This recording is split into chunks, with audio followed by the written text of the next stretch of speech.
is something that he's done. Now he wants to ban them for each and every one. He claims it for integrity in each election, but he won't believe the results unless it's him that's won.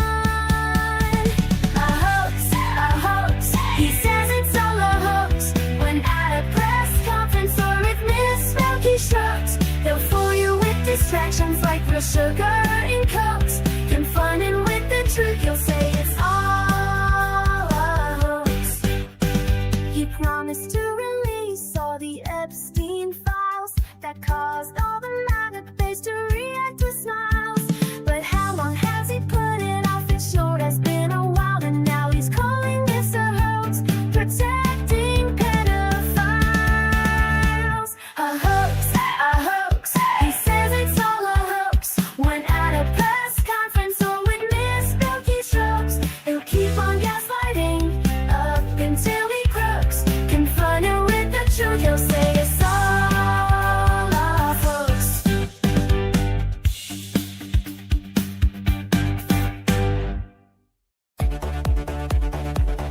Trump piled debt, trillions tall. Promised Mexico would fund that wall. Praised dictators, said they're strong. Had Joe done it, they'd say he's wrong. Had Biden done it, MAGA would flip. Had Biden done it, whole numbers would slip. Had Biden done it, that screen fell play. But Trump did it, so it must be okay. Goes through crises, storms and more. Called soldiers losers who died in war. Hired his kids to run DC. If it was Hunter, they'd scream treachery. Had Biden done it, MAGA would flip. Had Biden done it, the numbers would slip. Had Biden done it, Fox News would say I made. But Trump did it, so it must be okay. Love Kim Jong-un, he wrote love letters that take the guns first, lose those rights forever. Signed you spending bills with glee. Had Joe done that, it'd be tyranny. Had Biden done it, MAGA would flip. Had Biden done it, whole numbers would slip. Had Biden done it, they shout out today. But Trump did it, so it must be okay. Kept secret files, countless untold. Said Putin's word was good as gold. Invited the Taliban to come to U.S. soil. If Joe had done that, they'd all recoil. Had Biden done it, MAGA would flip. Had Biden done it, whole numbers would slip. Had Biden done it, they'd want him to pay. But Trump did it, so it must be okay. Double standards loud and clear. Rules for Trump, but not for peers. What they call treason, if Joe's the name, is patriotism when Donald's to blame. Had Biden done it, MAGA would flip. Had Biden done it, whole numbers would slip. Had Biden done it, they'd shout no way. But Trump did it, so it must be okay.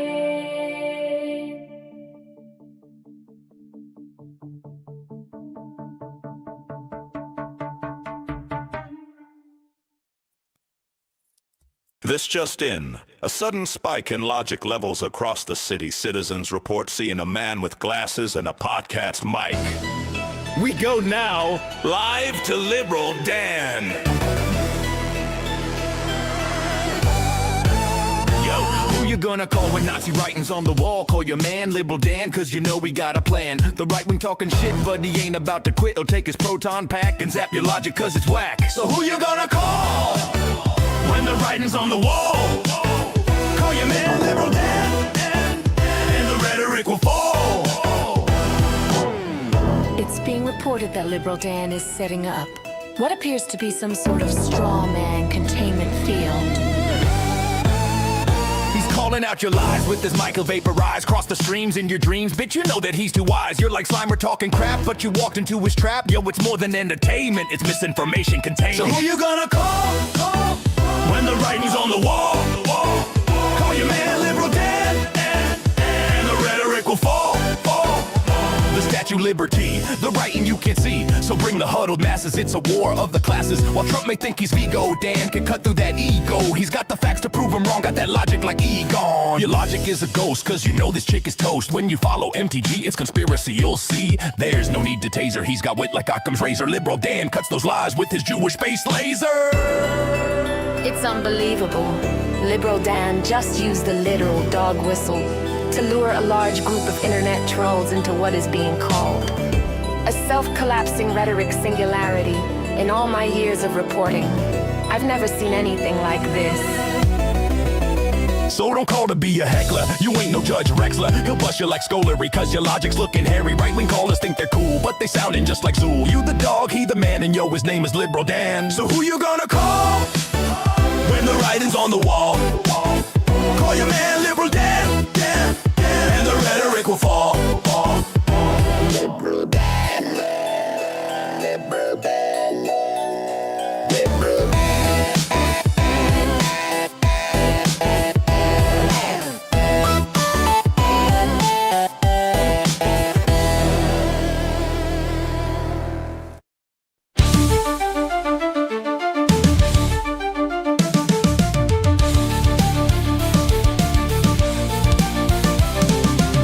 Proclaimed king, a groper in chief, stealing our country, a crooked orange thief.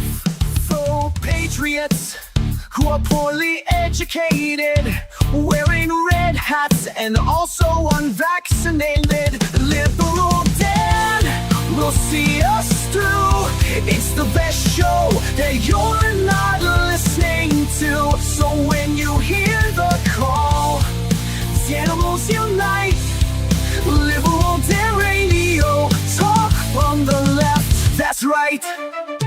A failing media that's barely treading water. They're too inept to fight this new world order. Corporate pigs are at the trough, hear the squeals. The swine won't bite the hands that feeds them meals. But Liberal Dan will see us flow. It's the best show that you're not listening to. So when you hear the call, animals unite. Liberal Dan Radio, talk from the left, that's right.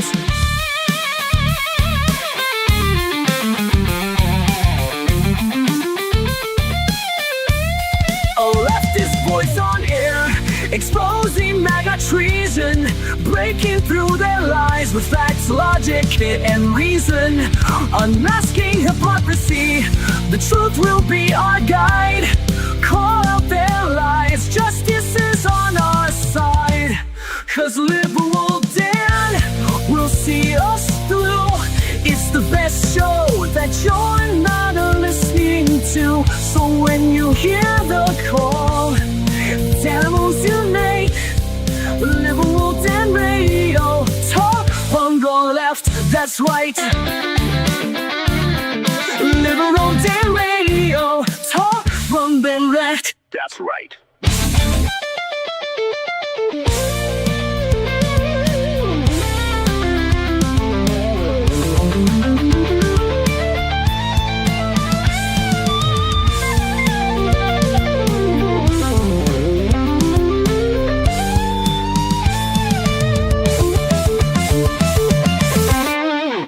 And welcome back to Liberal Dan Radio, talk from the left, that's right. This is your host, Dan Zimmerman, coming at you live from New Orleans, Louisiana. Oh, I don't know why TikTok's showing the HAL thing. Let's just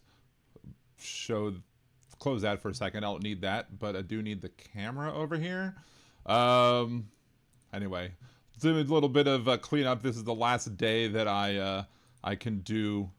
I'm stuck doing the weird version of the TikTok thing without being able to do my OBS because we're doing that experiment over there. But welcome all the sparklers here for joining me on Liberal Dan Radio. Thank you for joining Hal with the raid. Appreciate the support. If you've not subscribed over on YouTube, please make sure to do so. LiberalDanRadio.com is the link to get you there.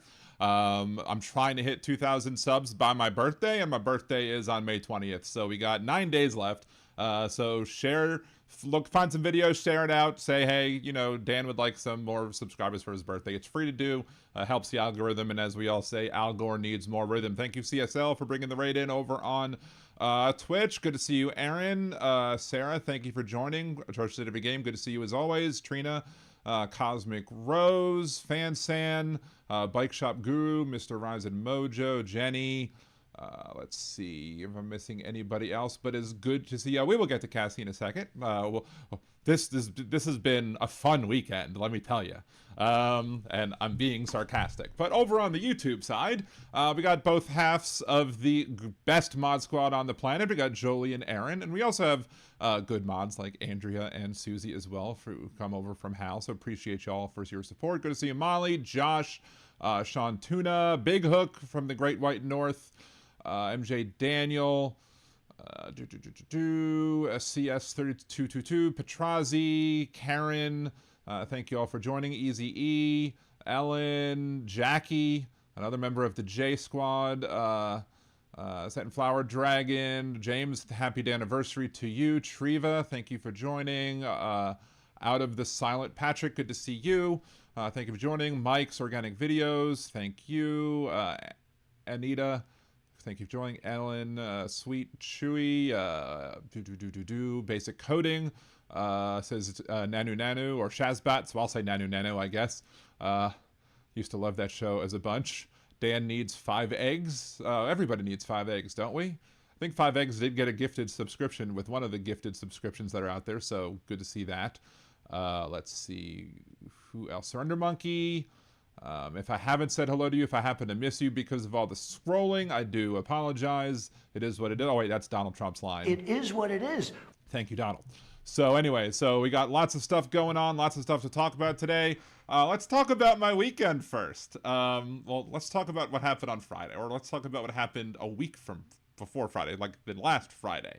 So on May 1st, I sent an email, I guess, I had sent an email to one of the people like coordinating care with Cassie at the hospital, trying to get her into occupational physical therapy after her 3-week hospital stay. Now she sent me back the signed paperwork that I sent her the link for to try and get this place. Now, again, if you haven't watched Liberal Dan Radio Talk from Life, that's right. My wife is in the hospital for 3 weeks. She's doing much better. But even though the hospital is in network, as part of the LCMC hospital network, and the hospital's in network, the doctors are in network, the inpatient rehab facilities in network, everything is in network except for the outpatient facility. So we're trying to make sure to get United Healthcare, my new insurer, to be able to cover that as a continuing care. Even though they're out of network, they'll treat it like it's in network. So I sent the person who I thought was coordinating the continuation of care, and so I sent her that, the link to a PDF. She got the PDF filled out, sent it back to me, said, she has to sign this. And that's all she said. Print it and sign it. So I printed it, we printed it and got it signed, and then I sent it back to her. I was like, let me know if you need anything else. A week later, I'm like, hey, I'm just circling back on this. Do we need to do anything else? Oh, I don't submit it. It's either you have to submit it to the insurance or the occupational outpatient therapy has to send it. I'm like, you could have told me that a week ago. Why did you wait a week? So now we've gone an additional week without her getting the needed physical and occupational therapy because the person just, decided not to respond to an email, I guess. Not very happy with that. Then, so trying to give my wife still a good Mother's Day, because yesterday was Mother's Day. Shout out to all. Word to the mother. Word to your mother. Word to everybody's mother, I guess, to cite Vanilla Ice. Thank you, everybody, for, again, thank your mother for doing everything that she did for you. Wonderful things. So I made sure she had a great day. But Sunday morning at 2:30 in the frickin' morning, I got woken up by hearing a beep. And why did I hear a beep? Because the power turned off on and off, which caused one of the fans to make a beeping noise, which woke me up. And I'm like, oh, crap. And I automatically realized that the power was off because there was no fan blowing on me. So I open up the app for the electricity, the energy power people or whatever that do, that handle these sort of things. They're the ones. Energy New Orleans is the one that handles all of the power in the city of New Orleans. And I reported it as, hey, I have a power outage at 2:30 in the morning. The reason for the power outage was one limb fell on one power line, causing it to fail. So just my block, just the people on my street, people behind me, people in front of me, and the people all along the side of me, right? It's just that. And how long did it take for them to fix it? 13 and a half hours. So we spent the majority of the day we spent in our hot house. And of course, I had just went to Costco. I had just done other grocery shopping. I had filled my fridge completely with new food that all then had to get thrown away once the power came back on. Fortunately, I think my medicine was safe enough, but the fact that it took them 13 and a half hours to fix one wire that had fallen, just ridiculous. I mean, all these people had to have their food replaced who don't have generators. All these people who have medicine in their fridge risked potentially losing their medicine. I think mine is fine because you can go from, I think it gets from 12 to 24 hours to get to room temperature, and my fridge was literally packed. Of course, again, now it's not because I had to replace the food, so I got rid of a whole bunch of stuff in my fridge. Some of it was old, and there needed to be a cleaning, but not that way. So I had to go to Costco today on my lunch break and spend an additional $200. So fun for me. Thank you, Alyosha, for the bits. Appreciate you for that. Yes, we also just had the Chalmette oil refinery explode. Where's the Chalmette oil refinery? Across the river from me. So all of a sudden the other day when it did it, we hear boom, and like the house shook. And we're like, wait, was that like a jet breaking the sound barrier or something? Like, what the hell was that? And then, of course, I'm like, well, just check one of the Facebook groups. I'm sure someone will say. And then it came up that, yep, we had a nice little explosion going on right across the Mississippi River from where we live.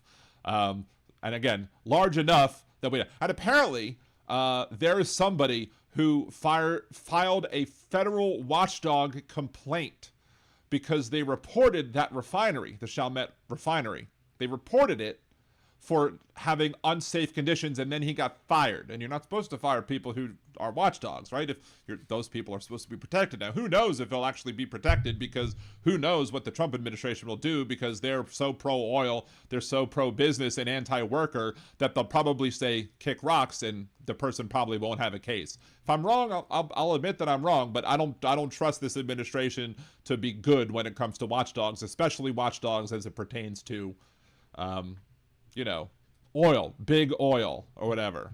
Yes, exactly. Set and Flower Dragon, our country doesn't have enough refinery capacity, which is the ridiculousness of the whole drill baby drill crowd. Because you can drill all you want. You can drill all the live long day. If you don't have the refining capacity to be able to process the newly drilled for oil, it's just going to sit there until it can get refined. But nobody wants to have a refinery in their backyard because of NIMBY hypocrisy. So therefore, you don't actually get the benefits of drill baby drill. Of course, the benefits of drill baby drill is, a receding coastline in the state of Louisiana, people who, the oil well explosion from the Deepwater Horizon that killed 11 people, took out the livelihoods of many Louisiana fishermen who had their seafood just completely destroyed because of all the oil, all the wildlife that got killed because of it, all that stuff. But, the people who are big oil don't care about the lives. They care about the money, but those people already have enough money. So, because again, the Keynesian way to look at things is in the long run, everybody's dead. So why are you going to worry about, why are these businesses going to worry about making sure they have the proper safety measures in place? Because if they don't, well, even if they get fired, oh well, they've already gotten all their bonuses and raises and salary and etc. So they're not worried about that. It's cheaper in the long run for them to not have to worry about it because they can spend more money sending themselves, extravagant paychecks and benefits, etc., instead of actually protecting the lives of the people that there should be protecting and protecting the coastline, you know, from more harm that needs to be done, right? And Karen was like, there won't be any oil for them to refine by September, potentially. But yeah, I'm not a fan of drilling. I'm a big fan of, you know, alternative energy, like, you know, wind, solar. I have solar panels on my house, and my electricity bill, I'm saving thousands of dollars, I think, every year. At least 1,000, if not more, because of the solar panels on my roof. Net, taking into consideration the cost to finance it or whatever. So I'm saving a bunch of money that way. And, you know, of course, there's the windmills, and Donald Trump hates the windmills. A modern Don Quixote, he hates the windmills, claiming to protect the birds and whales he says they kill. But don't believe that story, it's really just a shill. He just did not want to see them wild golfing on Scottish hills. I trusted every game. I think Keen's long run comment was more, don't tell me what the markets will self-correct in the long run, and I'll use it as an excuse to do nothing. That's BS, and I'll be dead waiting. Yeah, but people, you know, hear the one thing and then they use it to justify the other things. Like they use it to justify inaction, because why worry about the long term? Worry about short-term profits. In the long term, everyone's dead. So at least that's how my economics teacher at the University of New Orleans handled it. So Ellen Doyle, off to dinner. Thank you so much. Please make sure to, if you haven't done so, smash that like button and subscribe on your way out. Thank you for joining us. Bicycle Mike, I live near many windmills, no dead birds. And I'm sure no dead whales either, right? So, let's see. So much damage is going on right now with those data centers. Yeah, and with the data centers things, I mean, look, I do use AI, clearly. I used AI to make my songs and make my videos or whatever. And I'm a strong supporter of the fact that, you know, we need to highly regulate these data centers. We need to make sure that these data centers have the are properly regulated. Make sure that they don't use up a whole bunch of, you know, electricity and drive up the price of electricity. They should be required to produce their own with solar, wind, etc. They should be required to, you know, get their own water from, like, you know, the Mississippi River or other rivers that might have dirty water coming down, and they could, you know, clean the water themselves and use it for cooling off their equipment or whatever. You know, that sort of thing would be nice, but, you know, we can't expect that to happen because, you know, one of the large data centers that's forming, that's one of the meta ones, is coming in Louisiana. Do we think Louisiana Governor Jeff Landry gives a damn about whether or not the people's electricity prices go up because all of a sudden now you have a higher demand for electricity? Do you think he's going to care that they're going to have higher demand for water, so people might not have as much water, or, you know, water might become more expensive because they don't want to, you know, they got to be nice to business, right? You got to kiss business's ass and do giveaways to business, you know, just because, you know, they want to make sure it's here and not there. So, yeah. Easy data network. Data centers should recycle water. One of the largest ones in Utah coming because of O'Leary, a Canadian. Let's see. I also have solar panels on my house. Got them up before federal incentives were pulled here in Illinois. State incentives. There are also a lot of farmland that could be put to dual use. Absolutely. Let's see. That's true. Won't the farmer naturally do it? It makes sense for him. So there's no need to use the state to force him at gunpoint. Well, I don't think FanSen said that anybody should be forced at gunpoint to do it, but there are incentives. There were Louisiana incentives as well to put solar panels on your house. I think I caught the tail end of it because the solar company that installed my solar panels is now kaput, and now I have to deal with other people. So yeah, and the reason that, I don't know why I'm frozen on TikTok or whatever. That's kind of weird that I'm frozen. Very strange. For some reason, it's just not getting a video signal. I don't know. But anyway, I'm frozen on TikTok. Just to go see how good TikTok is, right? Anyway, see, O'Leary is a Canadian who's living in Florida. Of course, why wouldn't he? Let's see. Karen says, my electricity went up, so we sit in the dark a lot and watch YouTube on my iPad. Jeez. Yeah, I mean, no, like over the summer here in Louisiana, my electricity bill could get up to like $600. And I don't think I've seen a bill over $300 like the last 2 summers. So it's been wonderful. It's been wonderful to have these solar panels, and it's only cost me $75. And even the months where we don't use it as much, still. Anyway, so let's see.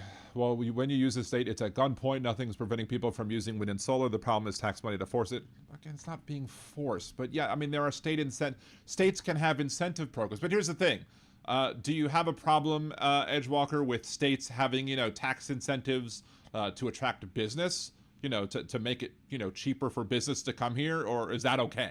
Like, that's the thing. Like, you don't like incentives for people to purchase things like solar panels to help stimulate the economy, to help stimulate the growth of the solar market or whatever, to help kind of, with the production of it. And once you get a better production facilities, it then becomes cheaper because then you're used to creating more of them. And that's how, businesses can work. And that's how a lot of times government incentives can work. A lot of times I see conservatives complaining about individual people getting, things like that to be subsidized, but all of a sudden a business gets a subsidy. Oh, they're more than willing to sell the farm for the business to be able to get the business to, come into the state or whatever. And you have to give away everything, including, giving them regulations that are light and not very strict, not a lot of teeth, to basically try and do a race to the bottom.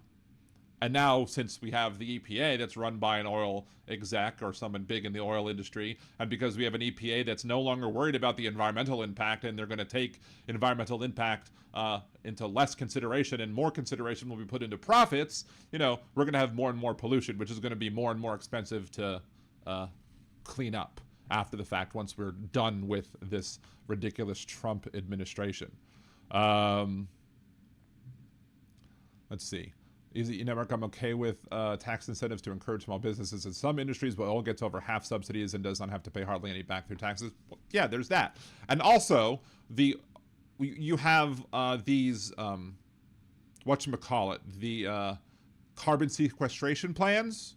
These carbon sequestration plans that are being used, and these funds that are being generated for the carbon sequestration, are basically just big giveaways to the oil companies. And then people like Senate candidates like Senator, or I guess State Treasurer John Fleming, he, for example, is running and trying to claim that these carbon sequestration attempts are part of the Green New Deal scam, but they're not, because people who support the Green New Deal don't like carbon sequestration because they don't want to encourage the continued use or the expansion use. All that does is it basically gives more money to the oil companies to use eminent domain to steal people's property and then bury the carbon underground instead of putting it in the air.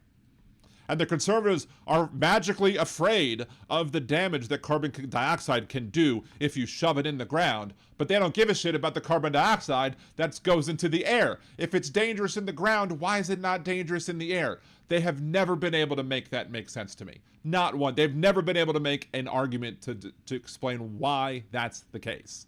And exactly, Pam, the Green New Deal was never passed into law, because it never got passed. Now, there is a Biden plan.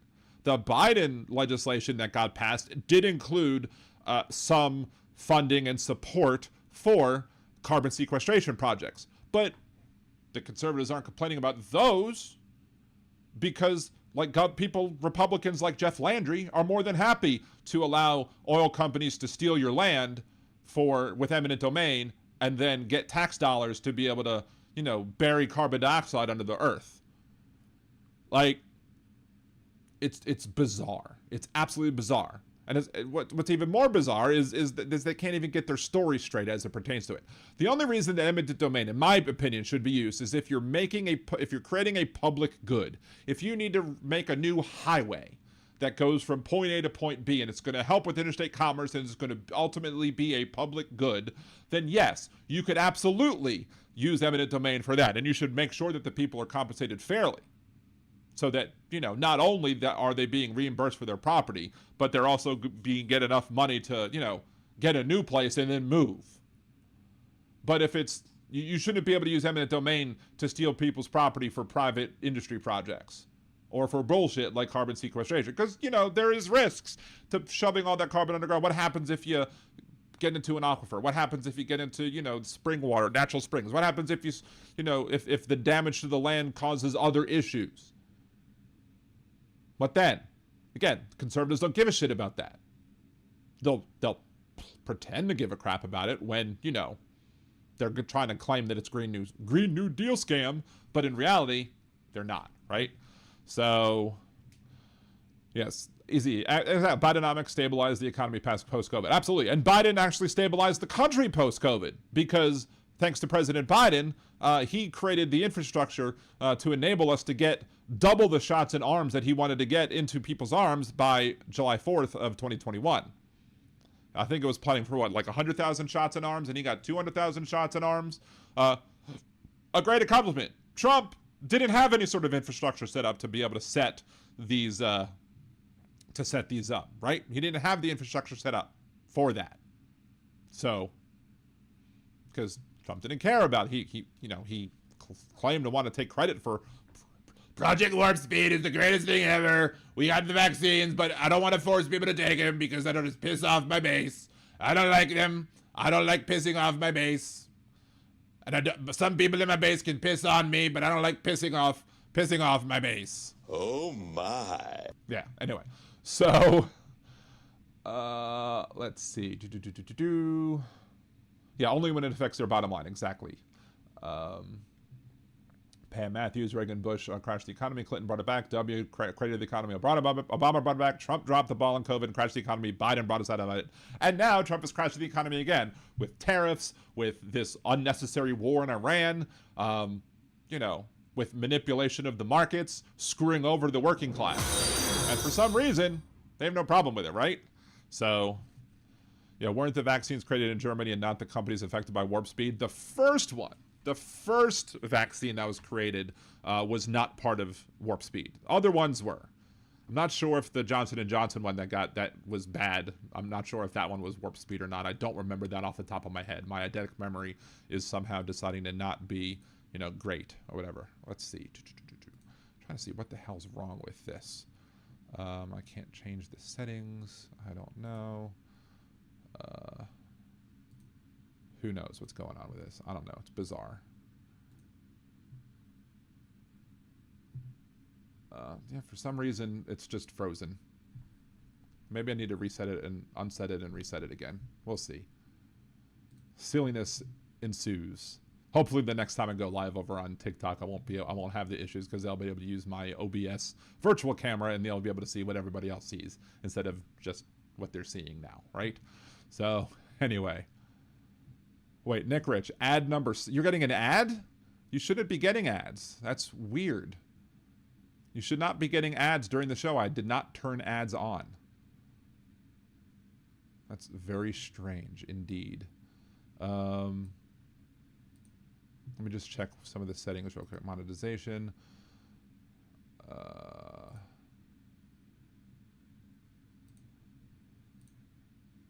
All right. For some reason, it got turned on, so now it's off.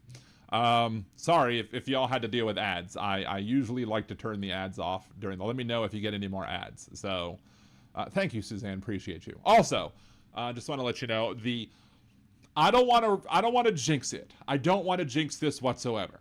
You know, knock on wood. I don't want to jinx this, but the idea is because Wednesdays are my least viewed show, that when I start doing Liberal Dan After Dark, that my goal is to maybe do it in June. Maybe the first Wednesday show in June will be the first episode of Liberal Dan After Dark, which will mean that the Wednesday show we'll limit it to an hour. We'll do an hour show on YouTube, and then we'll hop on over to the Discord to be able to have fun with the show. And on Discord, we'll be able to, I'll record the show, and we'll be able to do things on Discord that we can't necessarily do on YouTube, like, you know, play maybe some music that might not be allowed, that might, you know, crash monetization on YouTube or whatever. And maybe some of the stuff that we'll do will make its way over to YouTube. But what I'm going to do is that if you attend one of the first few shows, like the June shows or whatever, if you attend the June shows and you want to be let in to that special area, I will absolutely let everybody in. But if you don't come in the month of June, I might then restrict it to from that point on to people who are members somehow, either members via the Patreon, members via YouTube, members via Twitch, etc. So I'll give you the opportunity to come in, and of course I'll treat people on a case-by-case basis because, you know, longtime friends of the show, you know, will still be allowed. But I do want to make it a value-added thing as well, but not, I don't want the loyal Danimals who've been here since for Hal's first appearance, at least on my show. I want to make sure that they are taken care of without me having to worry about that. So,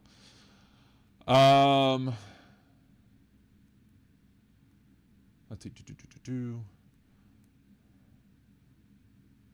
Exactly. It's requiring companies to actually figure out their operating costs instead of dumping them on the public. No socialization of costs. Exactly. But conservatives have no problem with socializing costs, or specifically socializing losses, because conservatives have no problem helping out companies that are failing. You know, hypocritically so, but they have no problem doing that. They screw the people who are, you know, the working class people. Because as Hal was talking about earlier, thank you, Jackie, for the $5 super chat. Appreciate you. Hal was talking about earlier, you know, with, you know, the impending student loan things that are coming in. I still don't know what my new student loan payment's going to be. I think I'm still technically in forbearance for at least another month. While they figure all this shit out. But once I'm stuck with Donald Trump's new plan, I am very concerned as to what my new monthly payment's going to be. It's going to suck. Thank you, Denise, for joining. Appreciate you. Drive safely. So, Blackstone is buying up our electrical utility, PNM here in New Mexico. I'm incredibly averse to it. Yeah, that's problematic as well. Here's the thing. Like, I think that utility lines should not be owned by electricity companies. We should not conflate the two. Now, the electricity companies should be able to put their power on the network into the grid, but the grid should be controlled by the municipality or local government or the state or what have you. Now, not like Texas did in how they screwed up, because the Texas grid wasn't hooked up to the rest of the grid, and as such, you know, people were freezing while Ted Cruz was in Cancun or somewhere in Mexico, I don't know. But the grid itself should be considered a public good and should be regulated and fixed by municipality or state government. And then if you want to sell your electricity, you can sell your electricity on the grid, and people can have a choice. They want to say, oh, I want to buy solar. I want to buy solar power. I want to limit myself to just solar or to green energy, you know, which may increase your cost or whatever, but you may be willing to pay the increased cost if you're guaranteed to get green energy. Maybe you just don't care and you're going to pay it on the grid, but maybe multiple utilities trying to sell their power on the grid will make it so that the price of electricity goes down as well. And also, people with solar panels basically end up selling their power back onto the grid as well, because there are days where I go negative, where I use negative electricity because of my solar panels, and it goes right back into the grid. So there are days where I actually make money on it. Rila Magoo, thank you so much for the 5 Danimal memberships, and Denise Wilkins just got one as well. That's awesome. Good to see that, but thank you very much for supporting the show and giving the 5 Danimal memberships. Appreciate you. Yeah, I think public utilities should be owned by public. Well, I mean, and it's like we have water here. There's a sewage and water board, and I think the city should have more control over the sewage and water board than it already does. Sewage and water board has major issues here in New Orleans. I mean, it's terrible. We've had several pipe bursts uptown in uptown New Orleans where people have just lost their cars, and just massive flooding just from, you know, pipes, you know, causing streets to crater and lots of flooding going on. It's terrible. But at the very least, the lines should be owned by the city and fixed by the city, because like with the issue that I faced over the weekend with the you know, taking 13 and a half hours to fix one frickin' wire. The reason why I'm assuming that took place is because there's no profit motive to hurry and rush and get it done on the weekend. So they basically dilly-dallied and took their time. What even was the kicker was that there was another like in maybe walking distance down the street, another neighborhood lost their power as well at 11:30 a.m. and they got their power back at 1:30.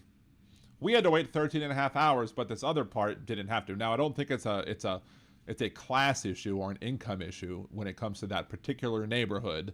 Although it may very well be that actually is where one of the former council people live or used to live, maybe. I don't know if I'm remembering correctly, but if one of the former council members was on that street, it may very well explain why we had that situation of them getting fixed first. But maybe the other reason why, and I'm willing to accept this as a justifiable reason, is that maybe Entergy was like, look, these people have gone without power for more than 8 hours already. So they've already lost their food in their fridge. So let's fix these other people's power first so that they don't lose their food too. And if that's the case, if that's the decision that they made, then fine. But I don't trust them enough to actually have the altruistic point of view. They probably just said, oh, well, let's fix that one first. Let's just fix this one second. Who the fuck cares that they've been out of power for 13 hours on Mother's Day, right? So... sweet Chewy, got to make that overtime, and it's fine. I have no problem with paying people getting paid overtime for the work that they do, but a city would be like, okay, let's get these people out. Let's fix this power quickly and immediately. A city will do that. A private company is going to put shareholder value over people losing their food. It's going to put shareholder value over people losing their medicine. It's going to put shareholder value over people who need, electricity to control their, medical devices. Like I have a CPAP machine. Guess what? I couldn't use my CPAP machine after 2:30 that night because there's no power. So, Pam, living in the same grid as the local hospital to get your service turned back on fast. That is true, but unfortunately, I'm nowhere near the local hospital. So, privatization automatically makes it for a for-profit business instead of a service like it should be. Exactly. Easy network rules for thee and not for me. I've used that many times when I do Liberal Dan Radio's Hypocrite of the Week. Edgewalker, how do you lose power if you have your own supply? Because we do not have the system set up in such a way where it stores the power in power banks. So we basically end up putting all of our power into the system, and then we get power out of the system. So the solar power that we generate goes automatically into the system. So if the system's down, the system is down. For any strong bad fans out there, if the system's down, then you can't put the power in, and it doesn't. It would have cost a lot more money for us to be able to get the big batteries and be able to have it set up so that it'll automatically flip and the solar panels will automatically run everything in the house based off of the battery power and whatever else fills up the batteries as well. Again, maybe at some point later we'll be able to figure that out and figure out how to get that done. But as of right now, nope, don't have that. And Fansan also answered that question for me as well.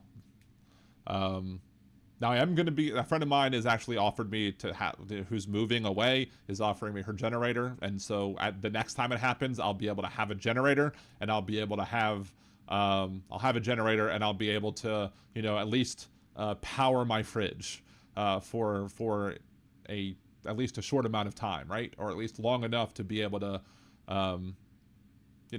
not have the food go bad and not have to go spend another $200 after spending $200 on food. So anyway, that's why people like living in nicer neighborhoods, because the nice areas cost more to live in. And also the nicer area, we have one area on the West Bank of New Orleans, because New Orleans has the East Bank and the West Bank. Even though you have to travel southeast to get to the West Bank, make that make sense, right? So but it's the West Bank of the Mississippi as it goes all the way down the country. We just happen to be on a part that turns and does this. So there is a part of the area that's kind of further downriver from us that is a gated community that has all like the rich judges or whatever. Oh, when there's a power outage and there's a storm and the power goes out, they get fixed first, and then the rest of Algiers gets fixed last, because we're the redheaded stepchildren of New Orleans. The other side of that coin is for some reason, if the water system goes down in the rest of the city across the river, we have our own water plant. So therefore, the rest of the city will get a boil water and we'll be fine. Now, if we get the boil water, then whatever. But when the rest of the city has a boil water, we oftentimes will not have a boil water, which is nice. So, New Orleans is Israel. I have made the joke that I'm a Jewish person who settled on the West Bank. Of course, this is the West Bank of the Mississippi River, not the West Bank of the Jordan River. So, what's going on, Jen? Good to see you. Thank you for joining. Appreciate you. Let's see. Let's pull up this because I went on those subjects for much longer than I anticipated. So, just keep big blocks of ice in the freezer. Power outages don't decimate your food supply. Here's my problem with that. And I understand that there are people that do that. But my problem with that, and actually I could probably do better by, if I managed to shove everything into my deep freeze and only put a limited amount of stuff in the main freezer, in the main freezer, then I could put lots of ice blocks in there and then transfer it as needed. But you have to open up the freezer to get the blocks of ice. So if you open up the freezer to get the blocks of ice, you ruin the opportunity to have the freezer keep the stuff cold. Like I still had ice cubes in my freezer once the fridge turned back on. I still had, several of the ice cubes. Now, of course, the door unit of my ice maker, I have 2 ice makers in my fridge because I'm a fancy person apparently. The door one, I have to constantly reset to get it to work properly, or to get it to produce ice cubes. But the bottom one makes the little fancy ice balls or whatever. So, Nick Rich, I use less electricity now than last year. Anyone else? It's kind of hard for me to say simply because of the fact, again, I have the solar panel, so it's hard to say. Anyway, let's talk some other news of the week. Kyle Rittenhouse, who gained notoriety in 2020 for shooting 3 people in a civil rights rally in Wisconsin, said he was hospitalized on May 6th after a venomous spider bit him. In a post on Twitter, 23-year-old said a brown recluse, a spider commonly found in South Central and Midwest United States, was the culprit for his injury. Rittenhouse posted pictures of himself in a hospital bed, as well as a close-up shot of the spider bite's mark. And I really just hope he's okay. And by he, I mean the spider, and not Kyle Rittenhouse.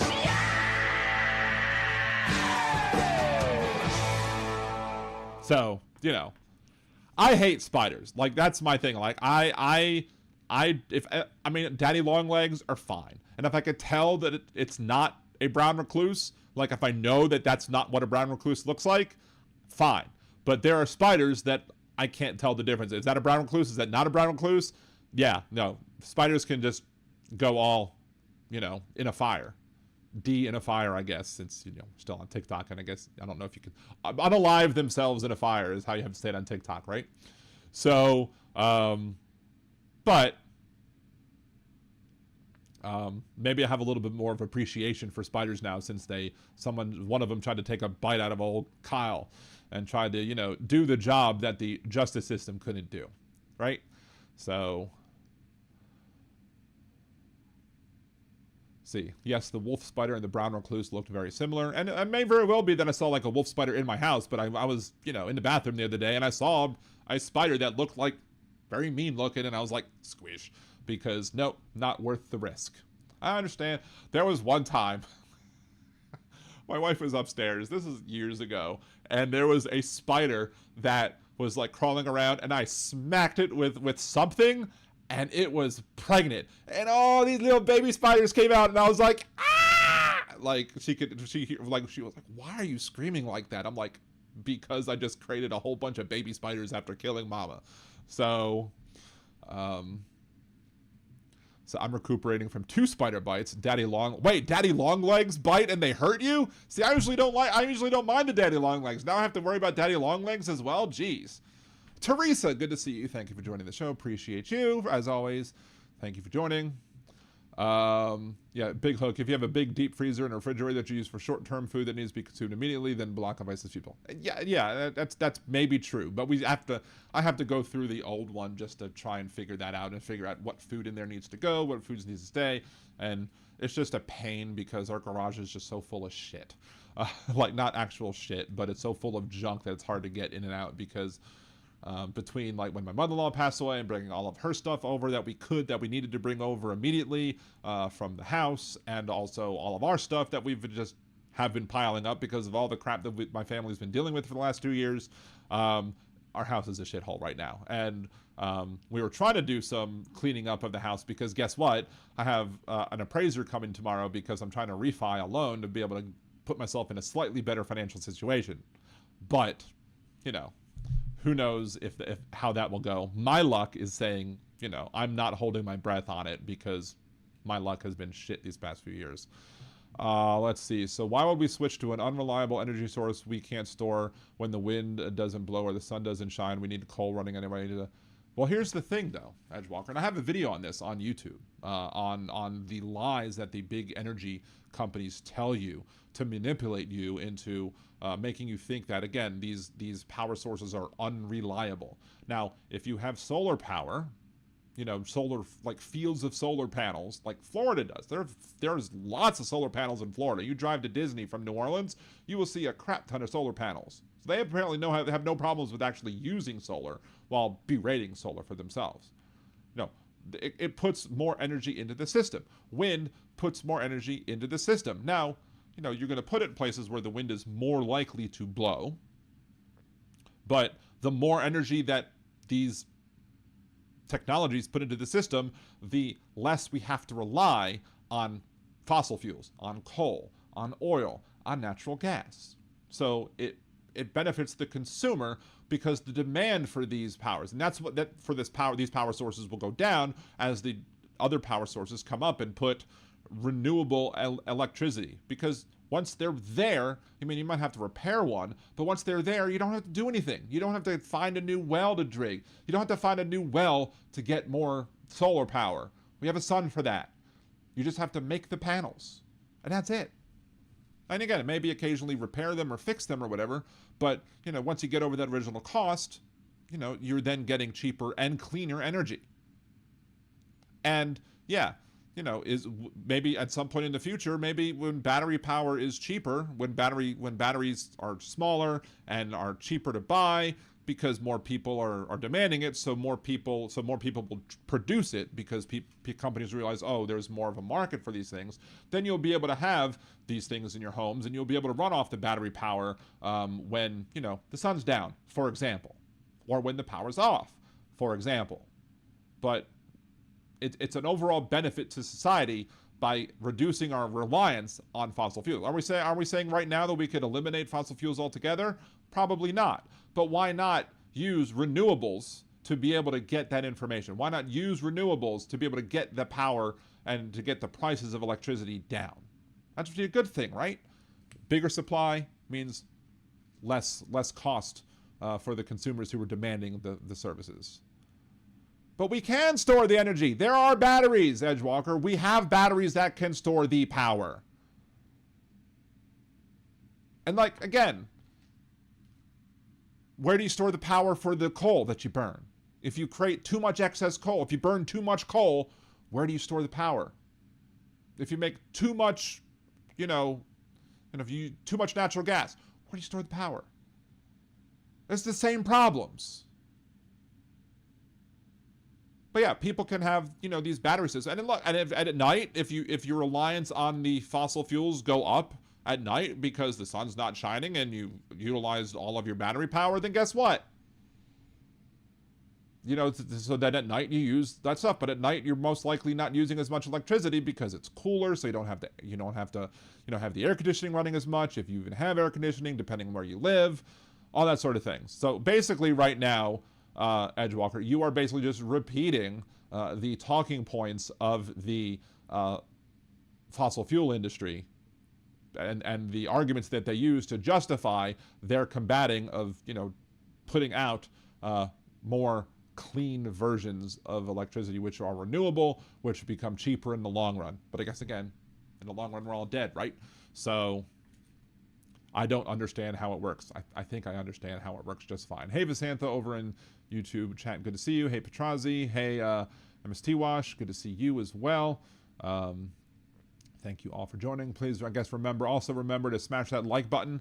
116 viewers, 81 likes over on YouTube. Please make sure to smash that like, help the algorithm, because as we all say, Al Gore needs more rhythm. So, oh God. Kyle Rittenhouse's comment on this. If the communists couldn't take me out, I'll be damned if I let a brown recluse take me out. Disappointed I'm not Spider-Man now. Yeah, you'd probably be Venom. You would probably be Venom in the evil version of Venom. That's what you would turn into. You would not turn into, he would not turn into Spider-Man. He would turn absolutely into Venom. The post drew thousands of responses, both support and mockery. Anyway, so yeah. Nom, nom, nom, right? So also,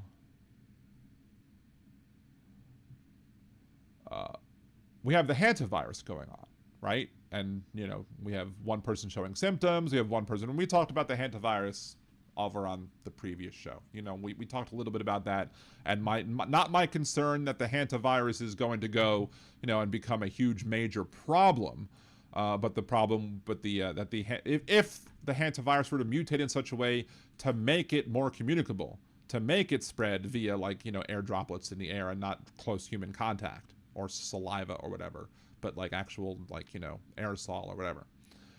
If it got, you know, if it spread like that, if it could mutate and spread more easily from person to person and retained at least a quarter of its deadly potential, then we would have a big problem in this country because of the MAGA conservatives who refuse to do things like, you know, mask up, social distance, etc. Because my freedom, their freedom to, you know, kill other people with their irresponsibility, right? I'm sorry, TikTok, unalive. So some medical professionals associated with the MAGA movement are now promoting what? Ivermectin as a treatment, despite health experts stating there's no evidence to support its effectiveness against this or any other virus. Ivermectin, ladies and gentlemen, back in the news, right? I like the post that basically people have said, you know what? This time we're just going to let them eat the horse paste.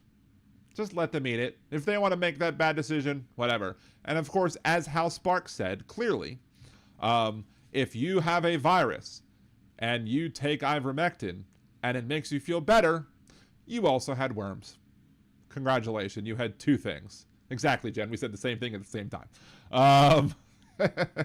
So proponents, Dr. Mary Talley Bowden, a Texas-based physician known for prescribing ivermectin during COVID-19, stated on Twitter that ivermectin should work because hantavirus is an RNA virus, further announcing she would be selling ivermectin directly to Texans without a prescription. Former Georgia lawmaker MTG amplified the claims, of course, you know, old 6B, suggesting that the virus may be manufactured bioweapon, even though its hantavirus has been around for a while. Expert response and evidence, no clinical evidence. Health officials, researchers have stated there is zero evidence that ivermectin is a treatment for any hantavirus. Biological implausibility. Experts say the theory is flawed because hantavirus replicates in cytoplasm, not the nucleus, and lacks the targets that ivermectin acts upon. FDA warnings. FDA has not authorized or approved ivermectin for treating hantavirus or COVID-19, and that was warned that high doses can be toxic, causing seizures and neurological complications. Of course, Donald Trump said he loved the poorly educated after the 2016 Nevada primaries, so I'm not quite sure that there would be neurological issues would actually have much of an effect on many of the MAGA movement anyway, especially the politicians. No known cure. The World Health Organization or other health authorities emphasize there's no specific cure for hantavirus, and its treatment consists of supportive care, yada, yada, yada. So, but here's the thing. Here's what I was thinking about the whole hantavirus thing and the right-wing use of ivermectin. And I'm bringing this up because, you know, also the Trump phones, right? How the Trump phones related to this? Well, everybody paid these deposits, these $100 deposits for the Trump phones, and now they're not getting the phones because it was just a concept of a phone. It wasn't actually a phone. It was the concept of a phone. Just like Trump had concepts of a plan and concepts of, you know, tariffs and concepts of, you know, defeating Iran or whatever. So lots of MAGA folks are crying because they're not getting their phones and they didn't get their deposits back because of some terms, I guess, in the agreement that basically, I guess, made the deposits non-refundable. So what can we maybe learn from this?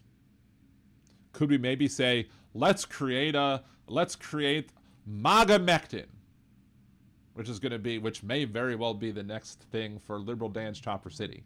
Just Little spoiler alert on that one. MAGA-mectin, where we're going to brand ivermectin with MAGA. It'll have like a little red hat or whatever. You'll have a little thing of ivermectin, a little tube of cream or whatever, paste with a little red MAGA hat on it. Or maybe you'll say MAGA-mectin on the hat instead of Make America Great Again, Make America Dewormed Again. I don't know. Whatever the hats might say for such an ad campaign. And then what you do is you create like a thing where you could put $100 deposit down. And if you put a $100 deposit down, you're potentially securing your spot to get MAGA-mectin, which is ivermectin but better. And then put in a very small print at the bottom of the agreement that says, hey, if it turns out that you're not going to get MAGA-mectin, you'll at least get a T-shirt for the $100. And the T-shirt will be shipped to you as a responsibility. And of course, then you send a whole MAGA-mectin shirt to them and the back of it says liberaldanradio.com. So they're all walking around wearing liberaldanradio.com shirts on their back with the MAGA-mectin up front, right? So, I mean, they fell for Trump steaks. They fell for Trump University. They fell for all of other Trump scams. They believed Trump when he said he'd, solve the Russia Ukraine war on day one. That would be over on day one, right? Nope, that never happened. They believe all the other bullshit. They'd probably believe this stuff too. So, worth a shot? Is that a good idea? Or do you think that we'd actually get in trouble for it because, we're not Trump's sons who created these scam phones to begin with that were probably more cheaply made. You could more cheaply get them on the same type of phone for like $100 total on Amazon or Temu or some other website that will sell these cheap ass phones. They're just won't be branded with Trump. So you can just put a little Trump sticker on it, or maybe take a sticker that's the Trump golden calf or the Trump golden idol, because nothing spells hypocrisy like Donald Trump and his supporters all being happy over a golden statue of old Donny Boy Donald Trump. Now, can you imagine what would have happened if Joe Biden would have had a golden statue of himself created and placed on property that he owned? Had Biden done it, MAGA would flip. Had Biden done it, whole numbers would flip. Had Biden done it, the screen fell play. But Trump did it, so it must be okay. There you are, choices at every game. I was waiting for your dancing. I see Jen's dancing. I was waiting for your dancing as well. So, I forgot to look up this one thing. Hold on, let me, because I wanted to look up this one thing real quick, but I wanted to make sure to start the show early so I could be rated. U.S. counter-terrorism strategy. So here we go. We have, from the White House, whitehouse.gov, the United States counter-terrorism strategy. So let's go ahead and let's do it this way, shall we? We're going to put it here. We are going to turn that back on. That's still not right. Turn that back off. Hold on. Turn that back off. Settings. There we go. That's the better one. I'm going to hit settings. Where is the thing? Where am I looking for it? Not that one. Not that one. Not that one. Not that one. Not that one. Not that one. There we go. That one. Now we can bring that back up and see. There we go. White House counter-terrorism strategy. Table of contents. Presidential forward. When I return to the White House, let's make this a little larger so we actually be seen better on screen and actually give it to y'all as well, because I have it up on TikTok, but I don't have it for y'all over on Twitch. There we go. When I return to the White House, January 20th, 2025, 4 years of weakness, failure, surrender, blah blah blah, all that crap that he puts on there as this, and of course there's his shitty signature. Introduction. Good versus bad counterterrorism. In our every principle and action, America and Americans have always come first. Especially when Donald Trump was with Stormy Daniels. Oh my. Anyway, under the Trump administration, protecting the United States and our citizens once again is the goal of our national security. Because, we didn't... What? Like, the idea that Biden didn't care about counterterrorism is just silly. Counterterrorism is a core part of the national security mission, and its primary objective to protect Americans from being harmed by terrorist groups, to deter and undermine the support they receive from any actors. Yeah, blah, blah, blah, blah. So, the threat. Under the leadership of President Trump... Yeah, whatever. America is again the world's most powerful nation. We have always been the world's most powerful nation. We were the world's most powerful nation during Reagan, during Bush 1, during Clinton, during Bush 2, during Obama, during Trump, during Biden, and during Trump again. And well before those times as well. We've been the world global superpower for all the live long day, at least for decades, all of my life.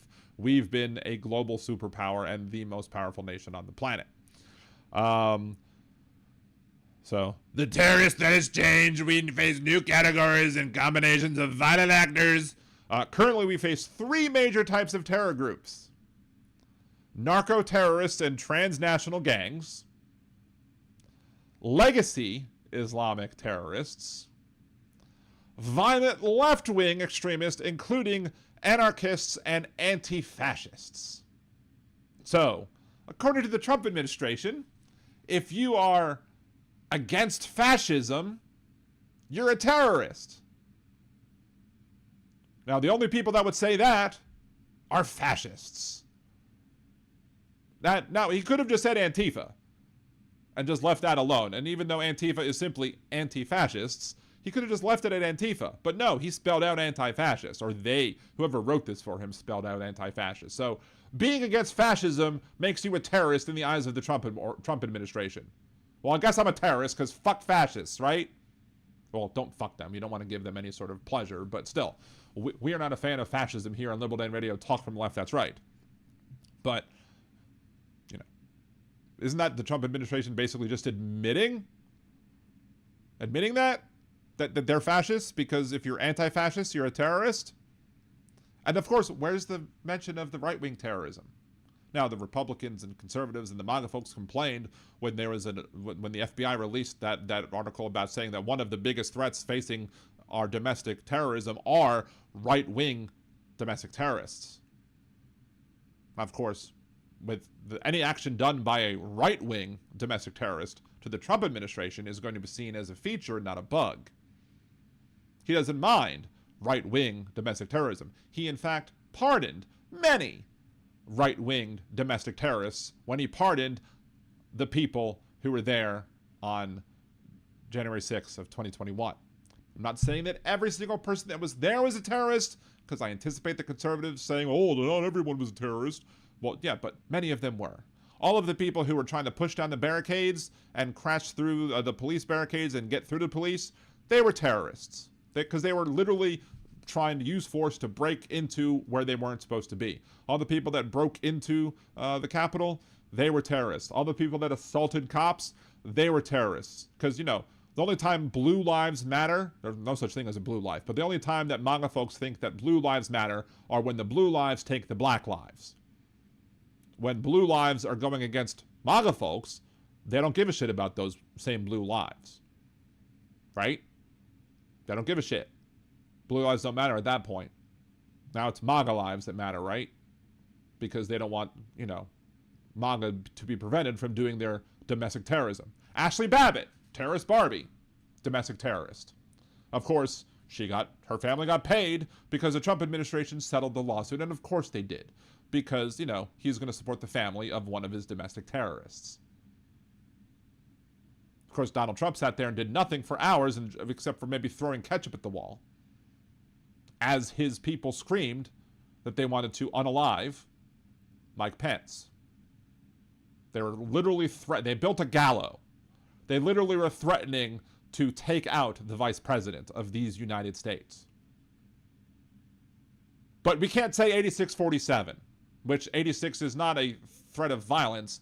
It is a comment about that's from Kitchens. You can't say 8647 without being brought up on charges. You can't spell 8647 in seashells, or else you get brought up on charges by this administration. But,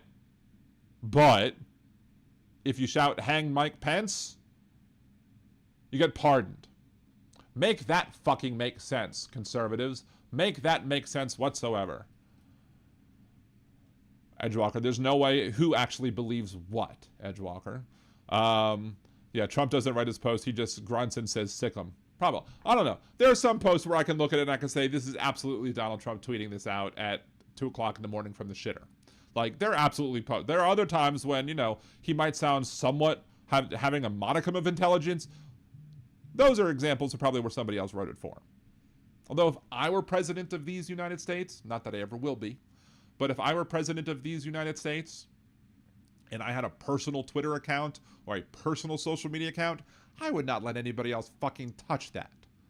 Now, I might say, hey, is this okay for, you know, how's this going to play? I might ask people about, I want to tweet this out. What should, you know, what would be the potential blowback of that? I might get some advisors to, you know, potentially, you know, give me that information. Of course, nobody like that exists in the MAGA movement because they all kiss his ass and, you know, embolden his ridiculousness. But for him to allow anybody else to use that, I mean, that's just crazy. I would never want anybody... No, the White House account, fine. You can have the White House media staff running the White House accounts, social media accounts. And the White House social media accounts is where we've seen things like, you know, him saying that he's king. So that's why we have no king's rallies. So anyway. But yeah.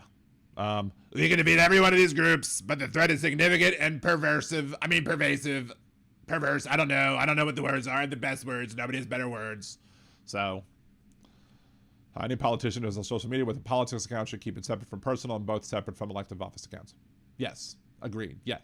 Ideally, you would have a personal account, a campaign account, and an official account. And the campaign account can be run by your campaign staff. The official account, like if you're in Congress, the congressional account can be run by your congressional staffers, and then your personal account, which should be you and you only. So, let's see, they paid Babbitt's estate $5 million in the settlement. The 1/3 went to legal fees, but her family still got $3.3 million then before taxes. I don't think payments like that get taxed. Like, I don't think you pay taxes on those things. Maybe I'm wrong. I don't know. I could be wrong. It's happened once or twice before. But, you know, it happens. Let's see. That's really all I wanted to bring up from this count. I'm not going through this entire counter-terrorism strategy document. I mean, maybe I might do it on another day. But I'm not going through this, you know, counter-terrorism strategy document in its entirety. You know, all about the bullshit that he wants to push. But yeah, because again, it's just a bunch of bullshit, and we have other things that we want to talk about. Or what is it? The house song, this is some bullshit, right? So, Cosmic Rose, you would use it in a good way like Obama. I would like to think so. I might not be as, you know, intelligent as Obama, but I'd like to think that I would use it as intelligently as he did, right?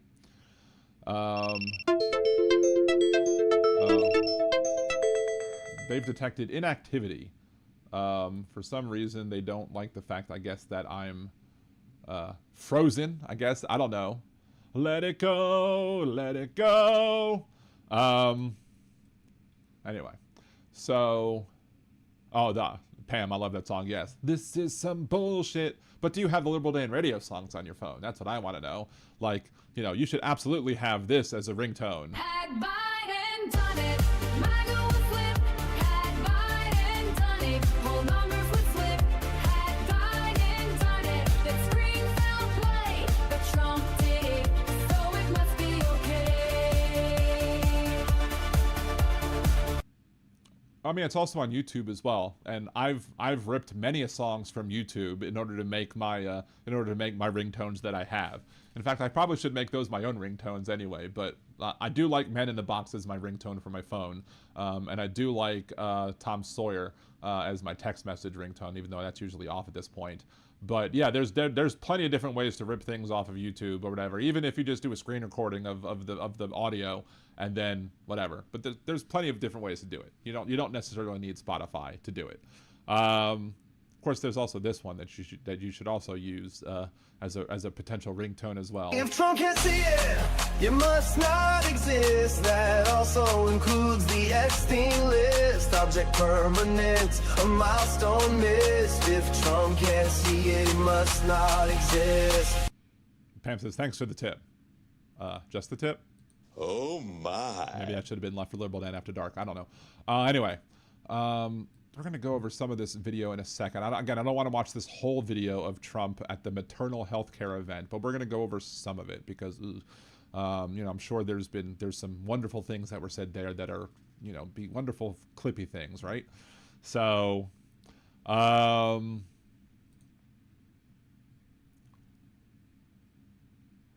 before we do that, maybe my Pomodoro alarm music. Atrocious nickname, I might make the Biden song my ringtone now. I'm surprised you haven't already, Atrocious. I'm shocked.